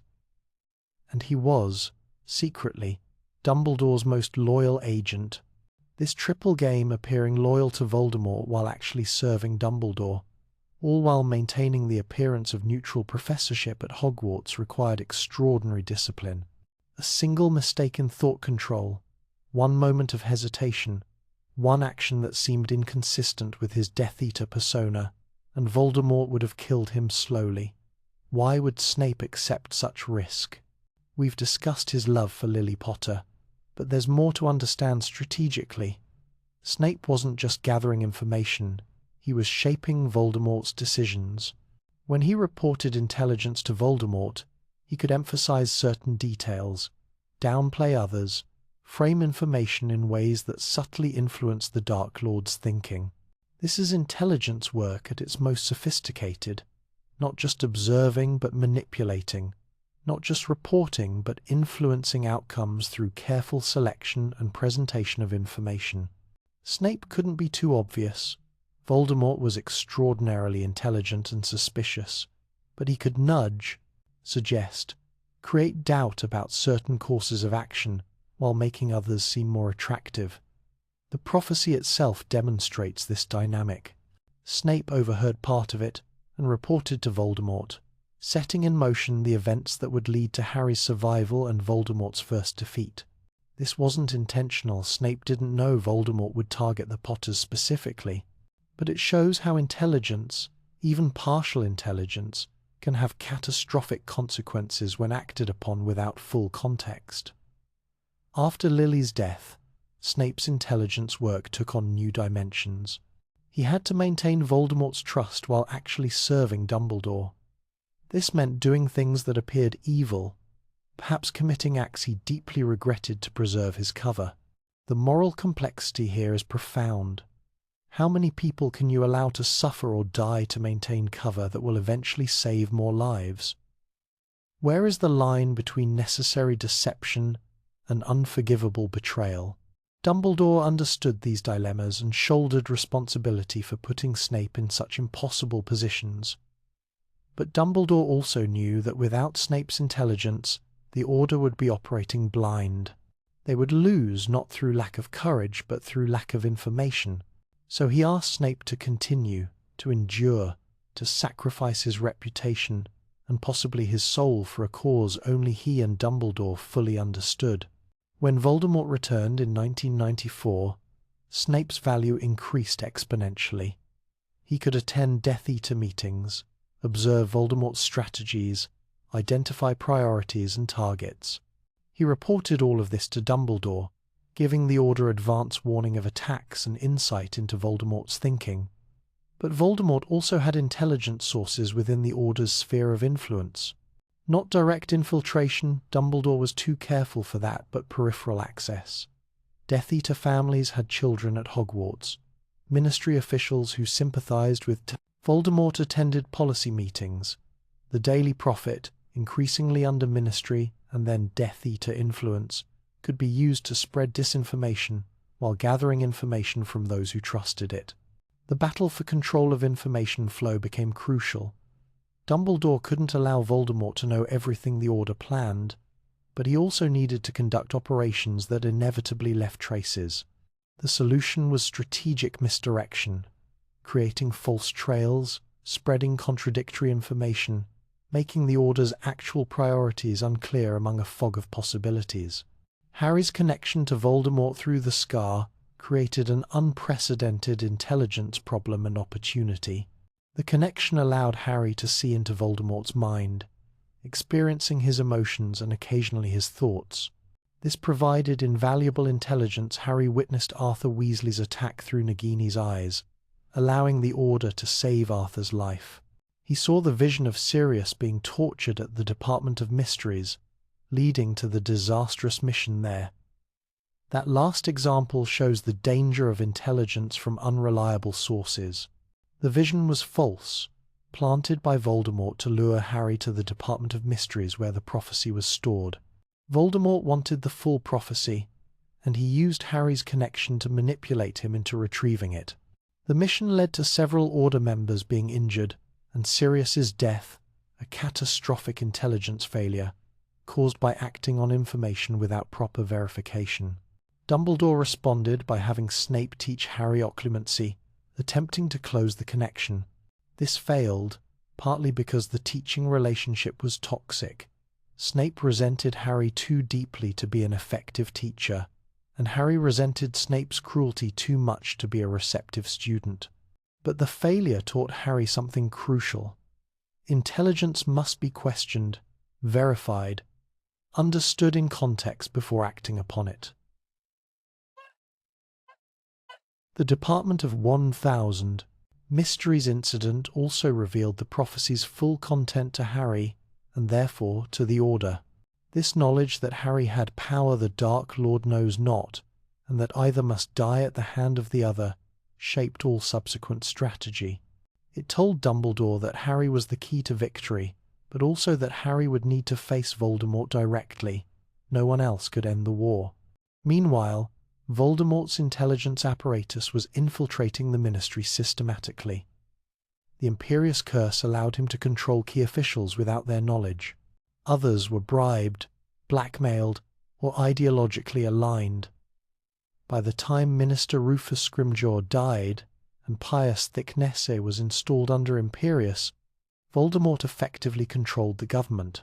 This control gave him access to all Ministry intelligence, surveillance of the magical population, tracking of known Order members, records of every registered witch and wizard in Britain. The Taboo, a curse placed on Voldemort's name that revealed the location of anyone who spoke it, represented intelligence magic at its most invasive. Speak the name, and Death Eaters would know exactly where you were. The Taboo worked because Order members and their allies were among the few brave or foolish enough to speak Voldemort's name. Pure-blood Death Eater families referred to him as You-Know-Who or the Dark Lord. But those who refused to fear the name, Harry, Ron, Hermione, other Order members revealed themselves through that very courage. It was intelligence gathering that exploited the target's own principles against them. Yet the Order found ways to counter even this. They learned not to speak the name.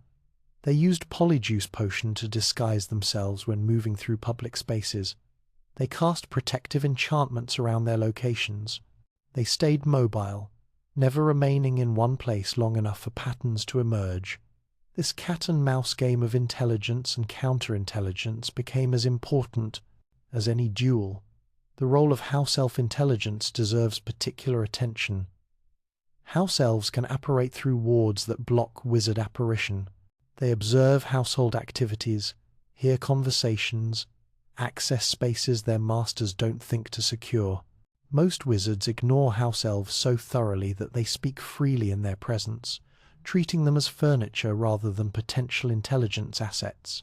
Kreacher, the Black family house elf, demonstrates this dynamic perfectly. He served Sirius Black but resented him for betraying pure blood values. When Sirius treated him with contempt, Kreacher's resentment deepened. So when Narcissa and Bellatrix Malfoy approached him, seeking information about what Sirius knew, Kreacher told them about the prophecy and Harry's connection to it. This intelligence led directly to the Department of Mysteries attack and Sirius's death. A house elf's resentment, exploited by Death Eaters, provided the intelligence Voldemort needed to nearly capture Harry.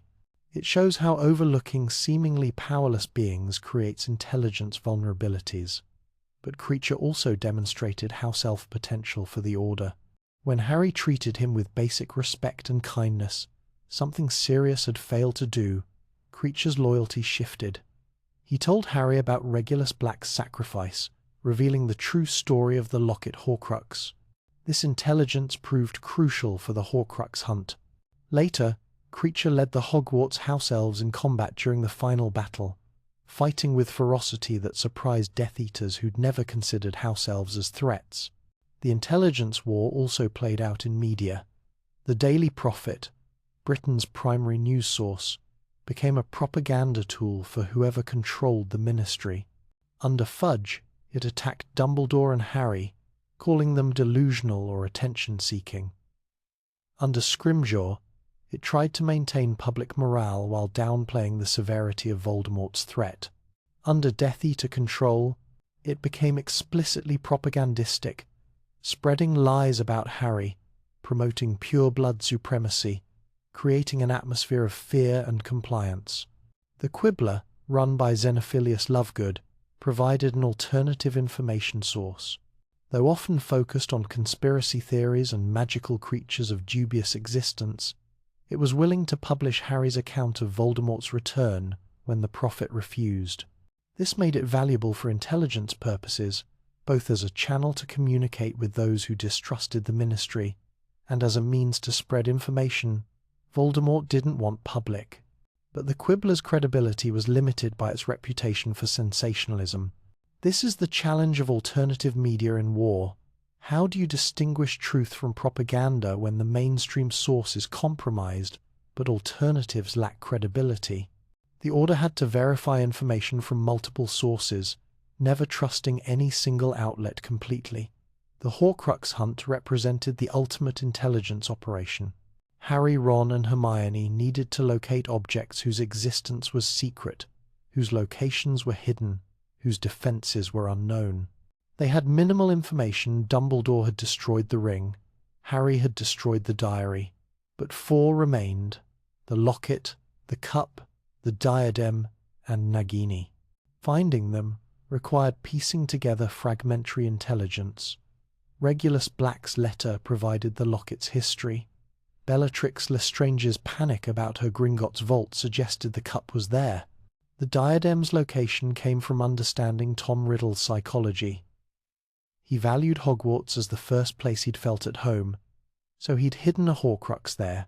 And Nagini remained with Voldemort, protected because she was his last Horcrux, and he didn't know the others had been destroyed. Each Horcrux hunt involved its own intelligence challenges. Infiltrating the Ministry required Polyjuice Potion and careful observation of routines. Breaking into Gringotts required understanding dragon behavior, goblin culture, and bank security systems. Returning to Hogwarts during Death Eater occupation required stealth, insider help from Dumbledore's army, and perfect timing. But perhaps the most crucial intelligence operation wasn't about gathering information, it was about keeping secrets. Harry, Ron, and Hermione needed to ensure Voldemort didn't learn they were hunting Horcruxes. If he discovered his immortality anchors were being systematically destroyed, he'd protect the remaining ones more carefully, or create new Horcruxes to replace them. So they operated in complete secrecy, telling no one their mission, even when Order members could have helped. This isolation was strategic. The fewer people who knew, the less chance of compromise. But it was also psychologically devastating. They faced months of danger, frustration, and hardship without support, without reassurance, without anyone to share the burden except each other. The Locket Horcrux itself became an intelligence liability. When worn, it amplified negative emotions, created paranoia, turned them against each other. Ron's temporary abandonment of the group, driven by the Locket's psychological warfare, nearly destroyed their mission.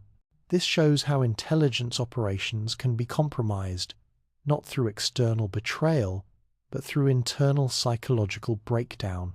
When Voldemort finally learned about the Horcrux hunt after the Gringotts break-in, made it undeniable. His response showed his intelligence capabilities and limitations. He checked each Horcrux location personally, confirming most had been destroyed. This gave him crucial intelligence about his vulnerability. A more strategic response would have been creating new Horcruxes immediately, or at least protecting Nagini better. Instead, Voldemort returned to Hogwarts, believing the final Horcrux, the diadem, remained hidden in the Room of Requirement. His certainty that no one else knew about the room's secrets blinded him to the possibility that Harry had learned about it through different means. This is intelligence failure through assumption, believing your secrets remain secret because you can't imagine how anyone else would discover them.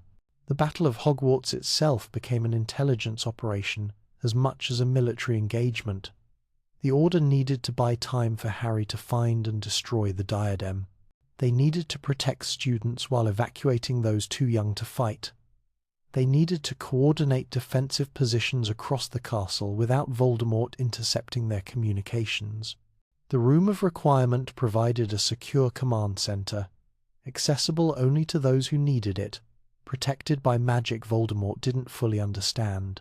Dumbledore's army had spent years learning the castle's secrets, the hidden passages, the defensive advantages, the magical properties of different locations.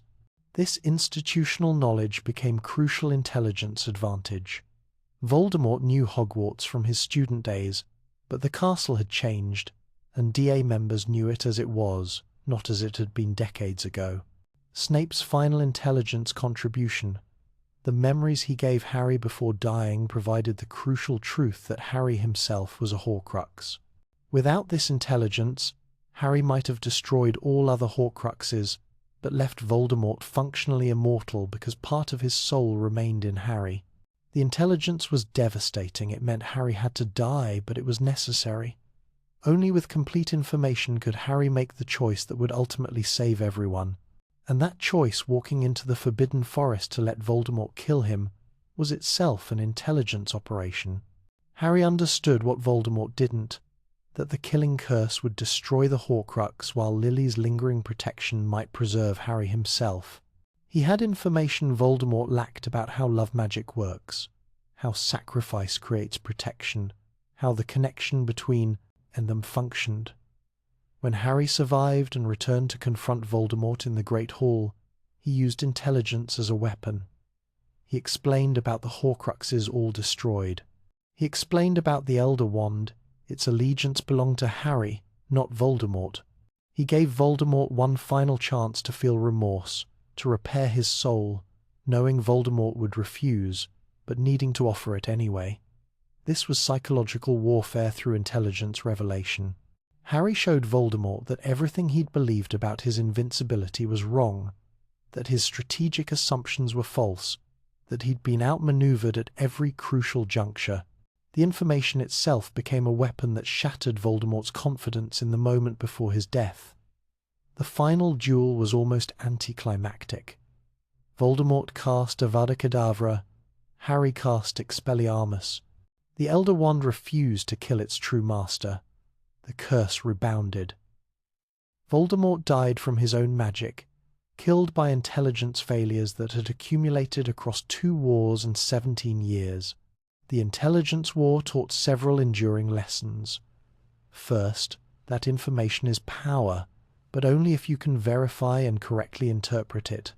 Second, that the most valuable intelligence often comes from unexpected sources: house elves, double agents, the psychology of your enemies. Third, that keeping secrets can be as important as discovering them. Fourth, that intelligence without action is worthless, but action without intelligence is suicide. The Order won partly through better intelligence work. They had Snape's information about Death Eater operations.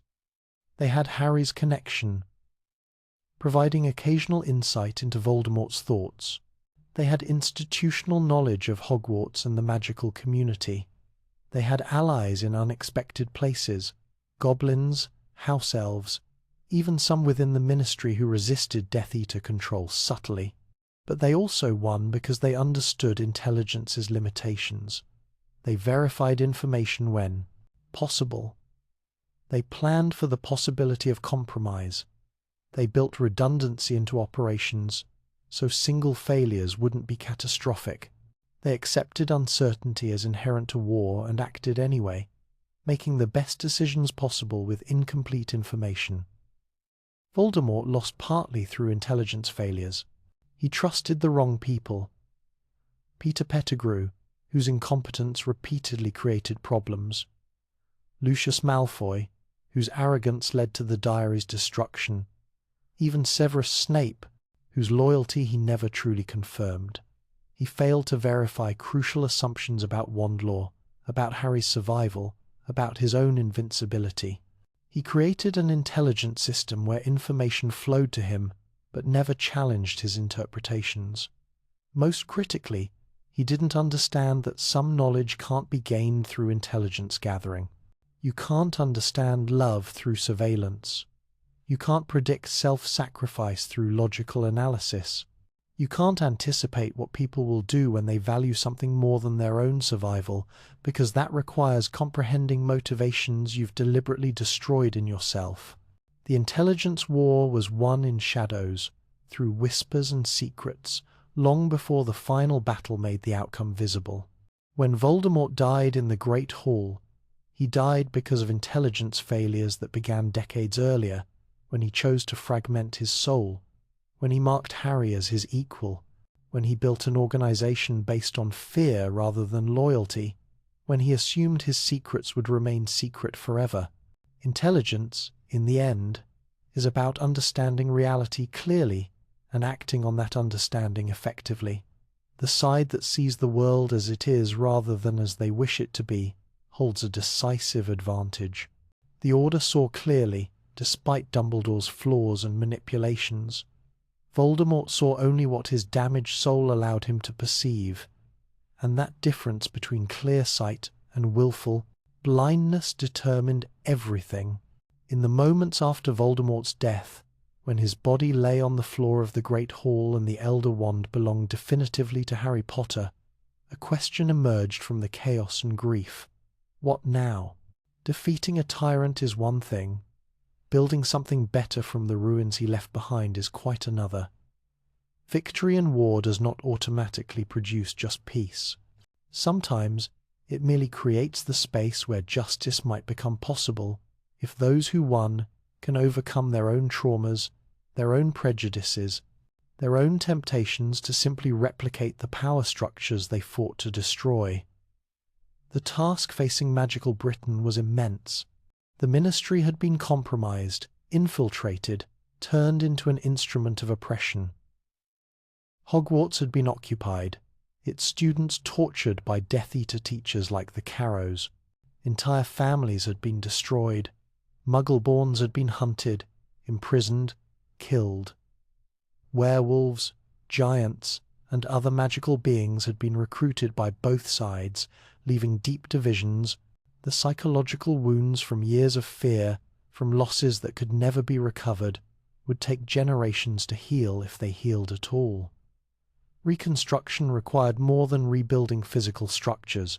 It required reimagining institutions, redistributing power, addressing the root causes that had allowed Voldemort to rise in the first place. This meant confronting uncomfortable truths about how wizarding society had functioned for centuries, about who had benefited from inequality, about what would need to change fundamentally rather than cosmetically. Begin with the ministry itself. With Voldemort dead and his Death Eater regime collapsed, the institution needed immediate leadership. Kingsley Shacklebolt, an Order of the Phoenix member who had worked as an Auror before going into hiding, became the natural choice.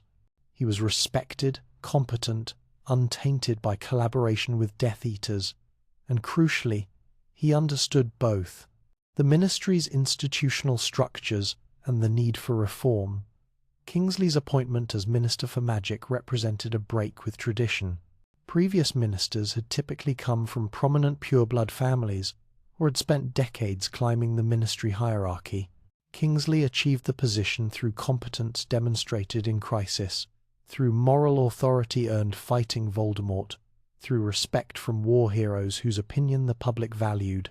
This was a new form of political legitimacy, not inherited or bureaucratically accumulated, but forged in resistance. His first challenge was what to do about Death Eaters. The obvious approach would be mass trials, Azkaban imprisonments, perhaps executions. Many in the wizarding community demanded exactly that: vengeance for the terror, punishment for the guilty, visible justice that would satisfy grief and rage. And certainly some Death Eaters deserved severe punishment.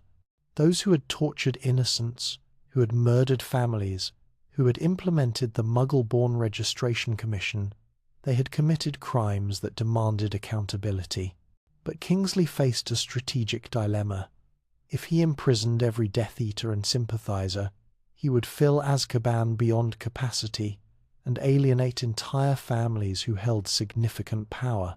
Some Death Eaters had acted from genuine evil, but others had been coerced, blackmailed, or operating under Imperius curse.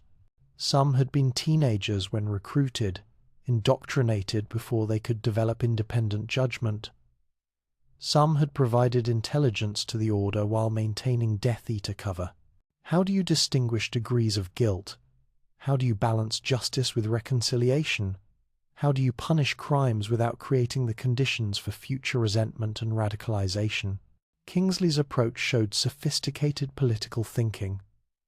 Those guilty of murder, torture, and direct crimes against individuals faced trial and imprisonment. But he also offered a path for those whose involvement was peripheral or coerced, cooperation in identifying other Death Eaters, testimony about Voldemort's operations, public renunciation of blood prejudice. This wasn't amnesty, it was conditional rehabilitation, designed to isolate the truly dangerous while reintegrating those who could be redeemed. The Malfoy family exemplified this strategy's complexity. Lucius Malfoy had been a Death Eater, had used his position on the Hogwarts Board of Governors to advance Voldemort's interests, had participated in numerous crimes. Narcissa Malfoy had lied to Voldemort about Harry being dead in the Forbidden Forest, a lie that gave Harry the chance to survive and ultimately win. Draco Malfoy had been forced into Death Eater service as punishment for his father's failures, had been ordered to kill Dumbledore, but had ultimately lacked the will to commit murder. Should all three face Azkaban? Should all three go free? The answer shaped how post-war justice would function. If the Malfoys were punished equally regardless of their individual actions, it would suggest collective punishment based on family association, exactly the kind of prejudice the war had supposedly been fought to end.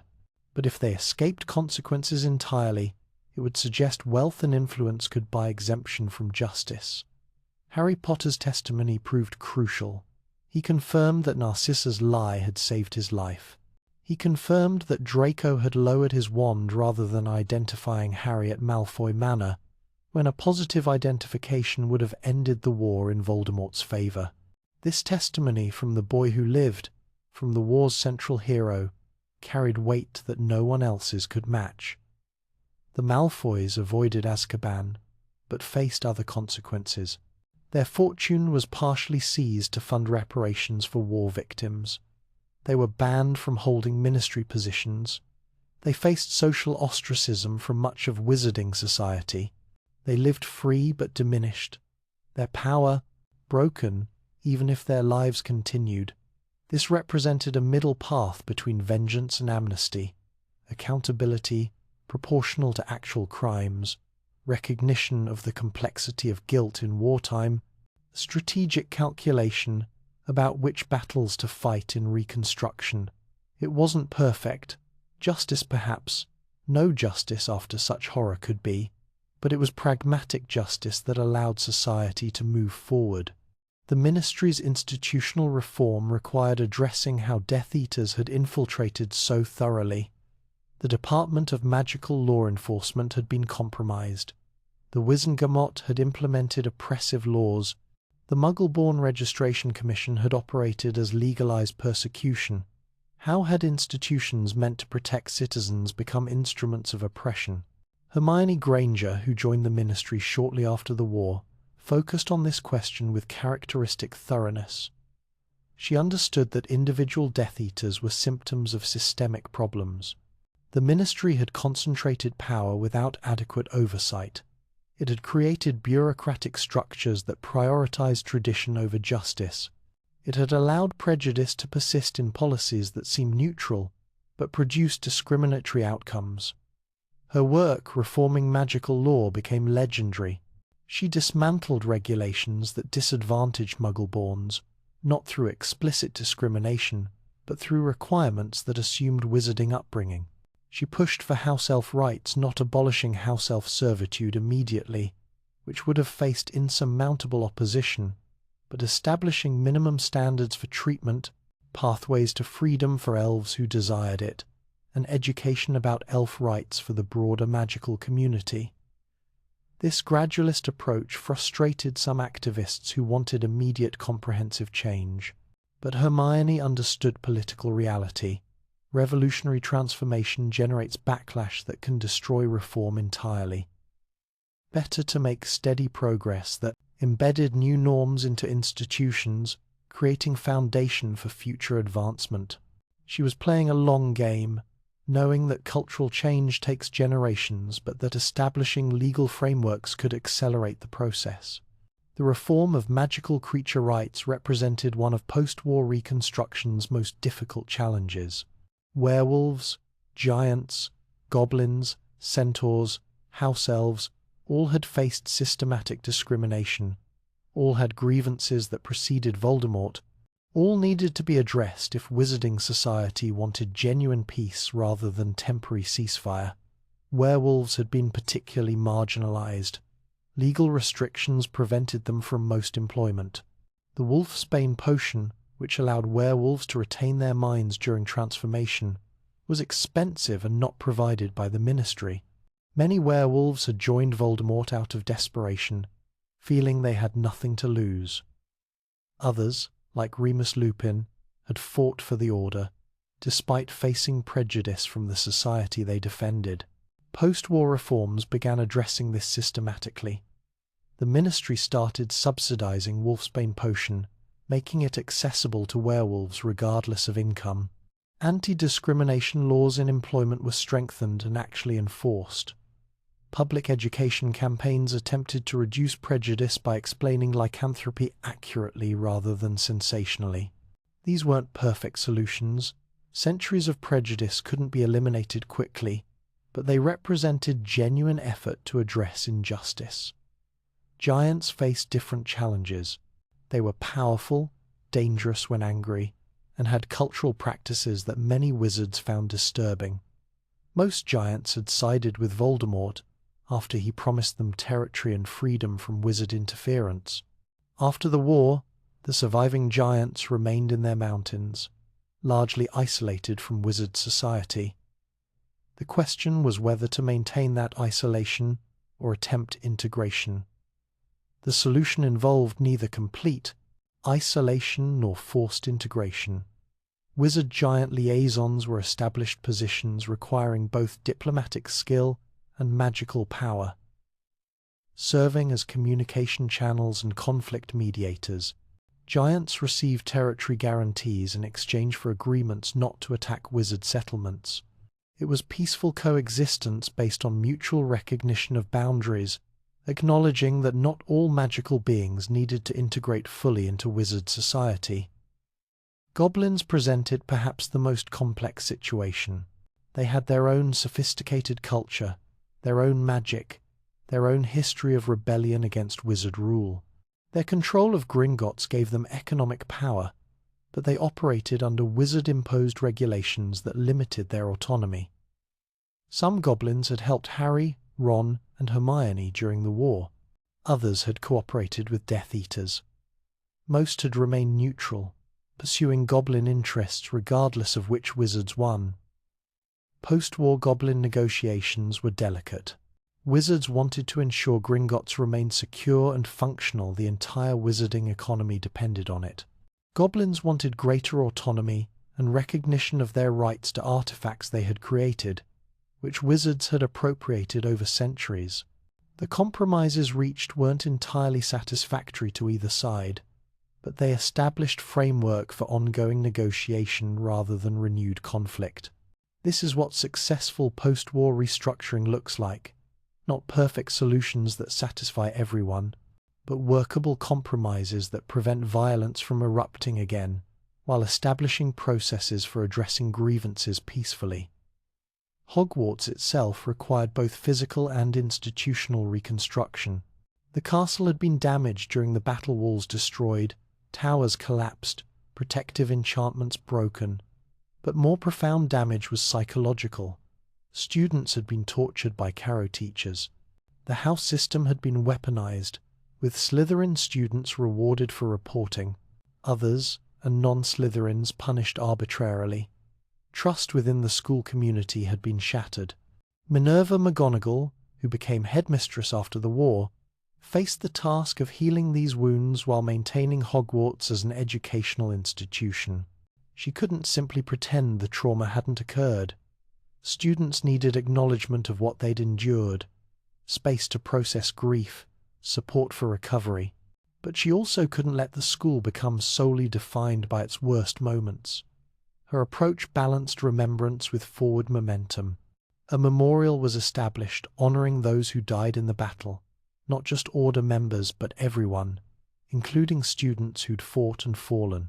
The castle was rebuilt with new protective enchantments, designed not just to defend against external attack, but to prevent internal abuse like that enabled by Death Eater control. The house system remained. It was too fundamental to Hogwarts' structure to eliminate entirely, but its implementation changed. Inter-house cooperation was emphasized over competition.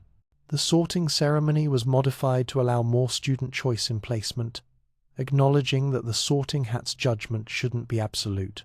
House points were awarded more for collaborative achievements than individual heroism. But perhaps McGonagall's most significant reform was in what was taught. The defense against the dark arts position, cursed by Voldemort and vacant or poorly filled for years, became properly staffed with competent teachers committed to preparing students for real threats. History of magic expanded beyond goblin rebellions to include honest examination of pure-blood supremacy's origins, the systemic factors that enabled Voldemort's rise, the complexity of moral choices in wartime. This was education as truth-telling, acknowledging that the best defense against future dark wizards was a population that understood how tyranny emerges and how to recognize warning signs before catastrophe becomes inevitable. Harry Potter's role in Reconstruction deserves particular examination. He emerged from the war as the most famous wizard alive, the symbol of Voldemort's defeat, the boy who lived becoming the man who won. He could have leveraged this fame into almost any position, Minister for Magic certainly, any other role he desired. Instead, he chose to become an Auror. This decision confused some observers. Why choose a position serving the ministry rather than leading it? Why engage in day-to-day law enforcement rather than setting policy at the highest levels? But Harry's choice reflected his understanding of power and how to use it. He had spent his entire adolescence thrust into leadership roles he hadn't sought. He had been the symbol, the chosen one, the person everyone looked to for salvation. He was exhausted by that burden. He wanted to do meaningful work without the responsibility of commanding entire societies. His work reforming the Auror Office proved crucial. The department had been compromised during Voldemort's regime, its agents either corrupted or driven into hiding. Rebuilding it required not just hiring new Aurors, but establishing a culture that would resist future corruption. Harry used his influence to ensure the department valued integrity over tradition, competence over blood status, accountability over institutional preservation. His presence also served symbolic purposes he might not have fully recognized. Harry Potter choosing to work as an Auror rather than seeking higher office suggested that heroism didn't require supreme authority, that serving society mattered more than ruling it, that power was best exercised through competent work rather than political positioning. Ron Weasley joined Harry in the Auror Office, working as partners in a continuation of their wartime friendship. Together they helped capture remaining Death Eaters who'd evaded immediate post-war justice, dismantled dark magic smuggling operations, and trained the next generation of Aurors in defensive magic that incorporated lessons learned during the wars. The story of the war itself became a strategic tool in reconstruction. How the Battle of Hogwarts was remembered, how Harry's role was characterized, how Death Eaters were portrayed. These narratives shaped how future generations would understand what had happened and why. There was temptation to simplify the story. Harry as pure hero, Voldemort as embodiment of evil, the war as clear-cut battle between good and evil. This narrative was emotionally satisfying and politically useful. It provided clear lessons and inspirational examples, but simplification risked repeating mistakes. If Voldemort was portrayed as uniquely evil rather than a product of systemic factors, people might fail to recognize when similar conditions emerged. If Harry was deified rather than humanized, people might wait for another chosen one rather than taking responsibility themselves for opposing injustice. The more nuanced narrative acknowledging Dumbledore's manipulations, Snape's complexity, the Malfoys' partial redemption, the institutional failures that enabled Voldemort was harder to tell and less emotionally clean. But it was truer, and truth provided better foundation for ensuring that never again meant more than empty promise. The Boy Who Lived mythology was carefully managed. Harry cooperated with historians documenting the war accurately, while declining most opportunities for public glorification. He gave interviews to the Daily Prophet when necessary, but avoided becoming a perpetual celebrity. He allowed his story to be taught at Hogwarts, but insisted on including context about others' contributions. Hermione's strategic thinking, Ron's loyalty, Neville's crucial role killing Nagini, the House Elves' unexpected heroism. This restraint in how he used fame was itself a form of leadership. It suggested that real heroism involved doing what needed doing and then stepping back, rather than leveraging achievement into permanent power. It demonstrated that the measure of victory wasn't personal glory, but whether society improved for everyone. The long-term challenge facing post-war magical Britain was whether institutional reforms would persist or whether old patterns would gradually reassert themselves. History suggested pessimism. Societies often revert to familiar power structures after crisis passes. The families who had held power for centuries still possessed wealth, connections, and knowledge of how to navigate bureaucracies. The prejudices that enabled Voldemort hadn't been magically eliminated by his death, but there were reasons for hope. The war had demonstrated that blood status didn't determine worth. Hermione Granger's brilliance, Harry Potter's half-blood heritage, the courage shown by Muggleborns and blood traitors all proved that pure blood supremacy was based on lies. A generation had come of age fighting against oppression, understanding in their bones that the old ways led to catastrophe. The real test would come in decades ahead, as memory of the war faded and new generations faced decisions about what kind of society they wanted. Would they maintain vigilance against prejudice's resurgence? Would they continue reforming institutions, or let them calcify back into instruments of inequality? Would they honor the sacrifices made by teaching their children why those sacrifices were necessary? These questions had no guaranteed answers. Post-war reconstruction is not an event but a process, one that continues long after battles end and heroes age into ordinary life. The structures built in Reconstruction's immediate aftermath, the laws Hermione pushed through, the cultural changes Kingsley championed, the educational reforms McGonagall implemented, created foundation for progress. But maintaining that progress required ongoing commitment from people who hadn't experienced the war firsthand, who might not understand viscerally why vigilance mattered. The final lesson of Voldemort's defeat and the reconstruction that followed is perhaps the hardest one. Winning a war doesn't solve underlying problems. It creates opportunity to address those problems, removes obstacles to justice, and makes transformation possible.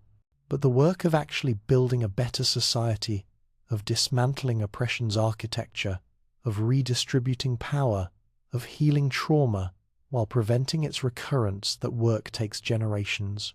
Harry Potter defeated Voldemort, but defeating a dark wizard, however necessary, was simpler than transforming the society that produced him. One requires courage, magical skill, and willingness to sacrifice. The other requires political sophistication, patience to work within institutions while reforming them, ability to balance justice with reconciliation, wisdom to know which fights to wage immediately and which to leave for future generations. The wizarding world after Voldemort remained imperfect. House elves still served, though with marginally better protections. Goblins still resented wizard control, though with slightly more autonomy. Pure-blood families still held disproportionate wealth and influence, though less absolutely than before. Prejudices persisted in quieter forms, less violent but still damaging, but the direction had changed. Where previous centuries had concentrated power increasingly in pure-blood hands, post-war Reconstruction distributed it more broadly. Where institutional prejudice had been accepted as natural, it was now named and challenged. Where resistance had been individual heroism, it was now embedded in laws and cultural norms that made systematic oppression harder to reimpose. This was victory not as final triumph but as incremental progress, not as problem solved but as trajectory altered.